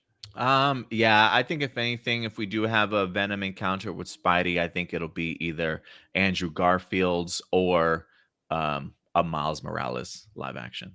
Yeah. Um, let's see here. Nicole Robertson with the last questions for the day. Hi, everyone. Hope you're having a great weekend. What do you all think of the CW renewing the Arrowverse TV series? And how do you feel? Wait, hold on. How do you all think? Excuse me. What do you all think of the CW renewing the Arrowverse TV series? And how do you feel with The Flash getting a ninth season? I've heard mixed stories that the show has been not doing so well for a few seasons, and it's just forcing itself. I know it is the moneymaker for the Arrowverse since the departure of Arrow. And what series are you really glad that have been renewed and ones you wish weren't, at least as of yet? So we kind of talked a little bit about this in the middle of the week, me and Indy, in regards to CW renewing some shows. Like The Flash is coming back and Superman and Lois, but all the other shows are kind of up in the air, Stuart, in regards to it. Legends of Tomorrow, I think, is waiting. Batwoman season 4 has not been announced yet. And Naomi, that's currently in its first season. All three of those Arrowverse shows, as of right now, have not been picked up or renewed. Is there anything that was renewed that you really don't think should have been? Is there anything that hasn't been renewed yet that you would like to see? Um, So right now, yeah, I think it's kind of surprising that that Legends and Batwoman haven't like at least announced a renewal yet. Because I mean, it's still, they both still could be getting renewed. They haven't said that they've been canceled yet. But just, I think Batwoman season 3 is definitely its best season. So I think like now that they finally kind of found their footing, I think now is the perfect time to renew it. Whereas like Legends, it's always had the most consistent viewership, like of all the Arrowverse shows. Like, I mean, even Superman and Lois, while they do high numbers, it also at times is followed by low numbers the next week. So it's like, kind of a mixed bag for both Superman and Lois and the Flash. So that's what kind of surprises me. If there's any show that hasn't been renewed that I kind of want to be renewed, I guess I really want Batwoman to have at least one last season. Because again, now that I feel like the show has finally found its footing, I feel like there's a lot more stuff that they can do in season 4 that I would really love to see. So I would have loved that show to be renewed, but I don't know. I think with the Flash and Superman being renewed, both of those make a lot of sense. Especially because Superman and Lois is like just an amazing show so far. It has not gotten downhill at all, to my opinion. But the Flash, whereas like the writing has gone downhill, it's still, the structure of the show has remained the same in season 1, and that's because it's like a structure that's built with longevity in mind. Like I was mentioning this to AJ earlier, the idea of like Arrow leaving after only 8 seasons and the Flash like sticking around, even like long term. I think it's just because like with Arrow, they kind of wrote that show in mind with it having an ending at season 5, and it continuing to season 8 was kind of a surprise even for the showrunners. So and you can kind of see like after season 5, they do change up the show quite a bit for season 6, 7 by introducing a lot more kind of metahumans, have a lot, they end up having a lot more superhero like aspects to it instead of it just being a vigilante show. And like even in season 8, they suddenly turn into like a show where Oliver is now protecting the multiverse. He's working with a cosmic being, in season 8. So in order for a show like Arrow to continue, you have to change what originally the show was about for it to work. And the Flash doesn't have that issue. It can literally stay the same structure, and it can continue with that structure as long as it as long as it needs. Yeah, you're absolutely right in regards to that. So for me, like the Flash and the Superman and Lois definitely feel like they certainly deserve to be renewed. So I don't really have a problem with the shows that were renewed. My worry does come from Batwoman, just like you mentioned, based off of the fact that it's had a pretty good season. I've heard a lot more positives from this season than any of the other previous ones too. So it does feel a little bit up in the air and odd of it not being picked back up. But when you do have a series like Gotham Knight that's in the process of trying to be green lit and they're putting together a pilot, there is a part of me that's wondering if they are waiting to see how the pilot performs. Yeah, And if the pilot doesn't perform well, if they're not liking what they're seeing, then maybe they'll green light season 4. There's a part of me that thinks that season 4 will happen regardless, whether or not they green light it because they wanted to go, or if the Gotham Knights is just so good, maybe they allow it to still have a season 4, but as a final season, so they can write it off properly. But I could be wrong. We'll see. But yeah, Batwoman actually, feels odd to me, and Naomi feels odd to me. Well, I can't say Naomi feels odd to me. I can't. I know it's new, but the only reason why it feels a little bit odd to me is because of the fact that it was put together by Ava DuVernay, and just with a big name like hers, I would think they would try and give a series maybe more than one season. But we are still in the middle of the show. It hasn't quite hit its finale as of yet. It's been a bit of a slow burn. So I'm kind of curious as to what the reception is towards Naomi for most people. So I am a little bit surprised, but at the same time, I'm not when it comes to Naomi. I do feel very much like its future could be in jeopardy, Naomi and Batwoman, unfortunately. But we'll see. We'll definitely keep you up to date once we get any announcements. I'll say this though, maybe the reason, like I think you might have actually been onto something. I think one of the issues that they realized, or one of the mistakes they realized that they made, was kind of the way they marketed Naomi to look like there was a big chunk of the show that revolved around Superman, and then having it playing right after the show Superman. Mhm. So I feel like they realized that was a terrible way to market a series, and they are trying to go back on that. And that might be why with Batwoman and Gotham Knights, the CW may only be interested in one Gotham centered TV show. So I think you're totally spot on when you said they're going to wait and see how the Gotham Knights pilot does before making a decision on Batwoman. I think if the Gotham Knights pilot is as good as they're hoping it's going to be, it might be the end for Batwoman. But if it ends up not performing as well, or if it ends up just not being as good as they were hoping, they might just kind of say, we're going to put a pause on Gotham Knights and continue Batwoman for season 4. Yeah, we'll see what happens, guys. So cross your fingers. If there are certainly some CW shows that have yet to be renewed that you're hoping for, we'll keep them in your prayers. We'll keep them in our prayers for sure. Yeah. Um, we did get ourselves a very last minute question, but since I think we were done before this question came in, I am going to hold off on this email for next week's episode from Mr. John Schuyler himself. He's got like a favorite and worst moments kind of question, so we'll hold off on that for a brand new question set for next week's APlus Hero Report. But thank you very much, John, for certainly submitting it in. But all right, guys. Marcelino does say, he says Naomi reviews seem to be kind of mediocre to negative. I am not a fan of some of the camera work done in Naomi. Yeah, some of the direction can be a little bit off-putting from time to time, but I don't mind the series. I certainly enjoy it for what it is. I think it does some really great character work, but finally getting some answers to some mysteries. I mean, I personally enjoy the mystery aspect of the show, but I would, there is more that I certainly would like from it for sure. So I can understand why it would be mediocre to negative for some people, but I haven't minded it so much. What about you? Have you checked it out this season?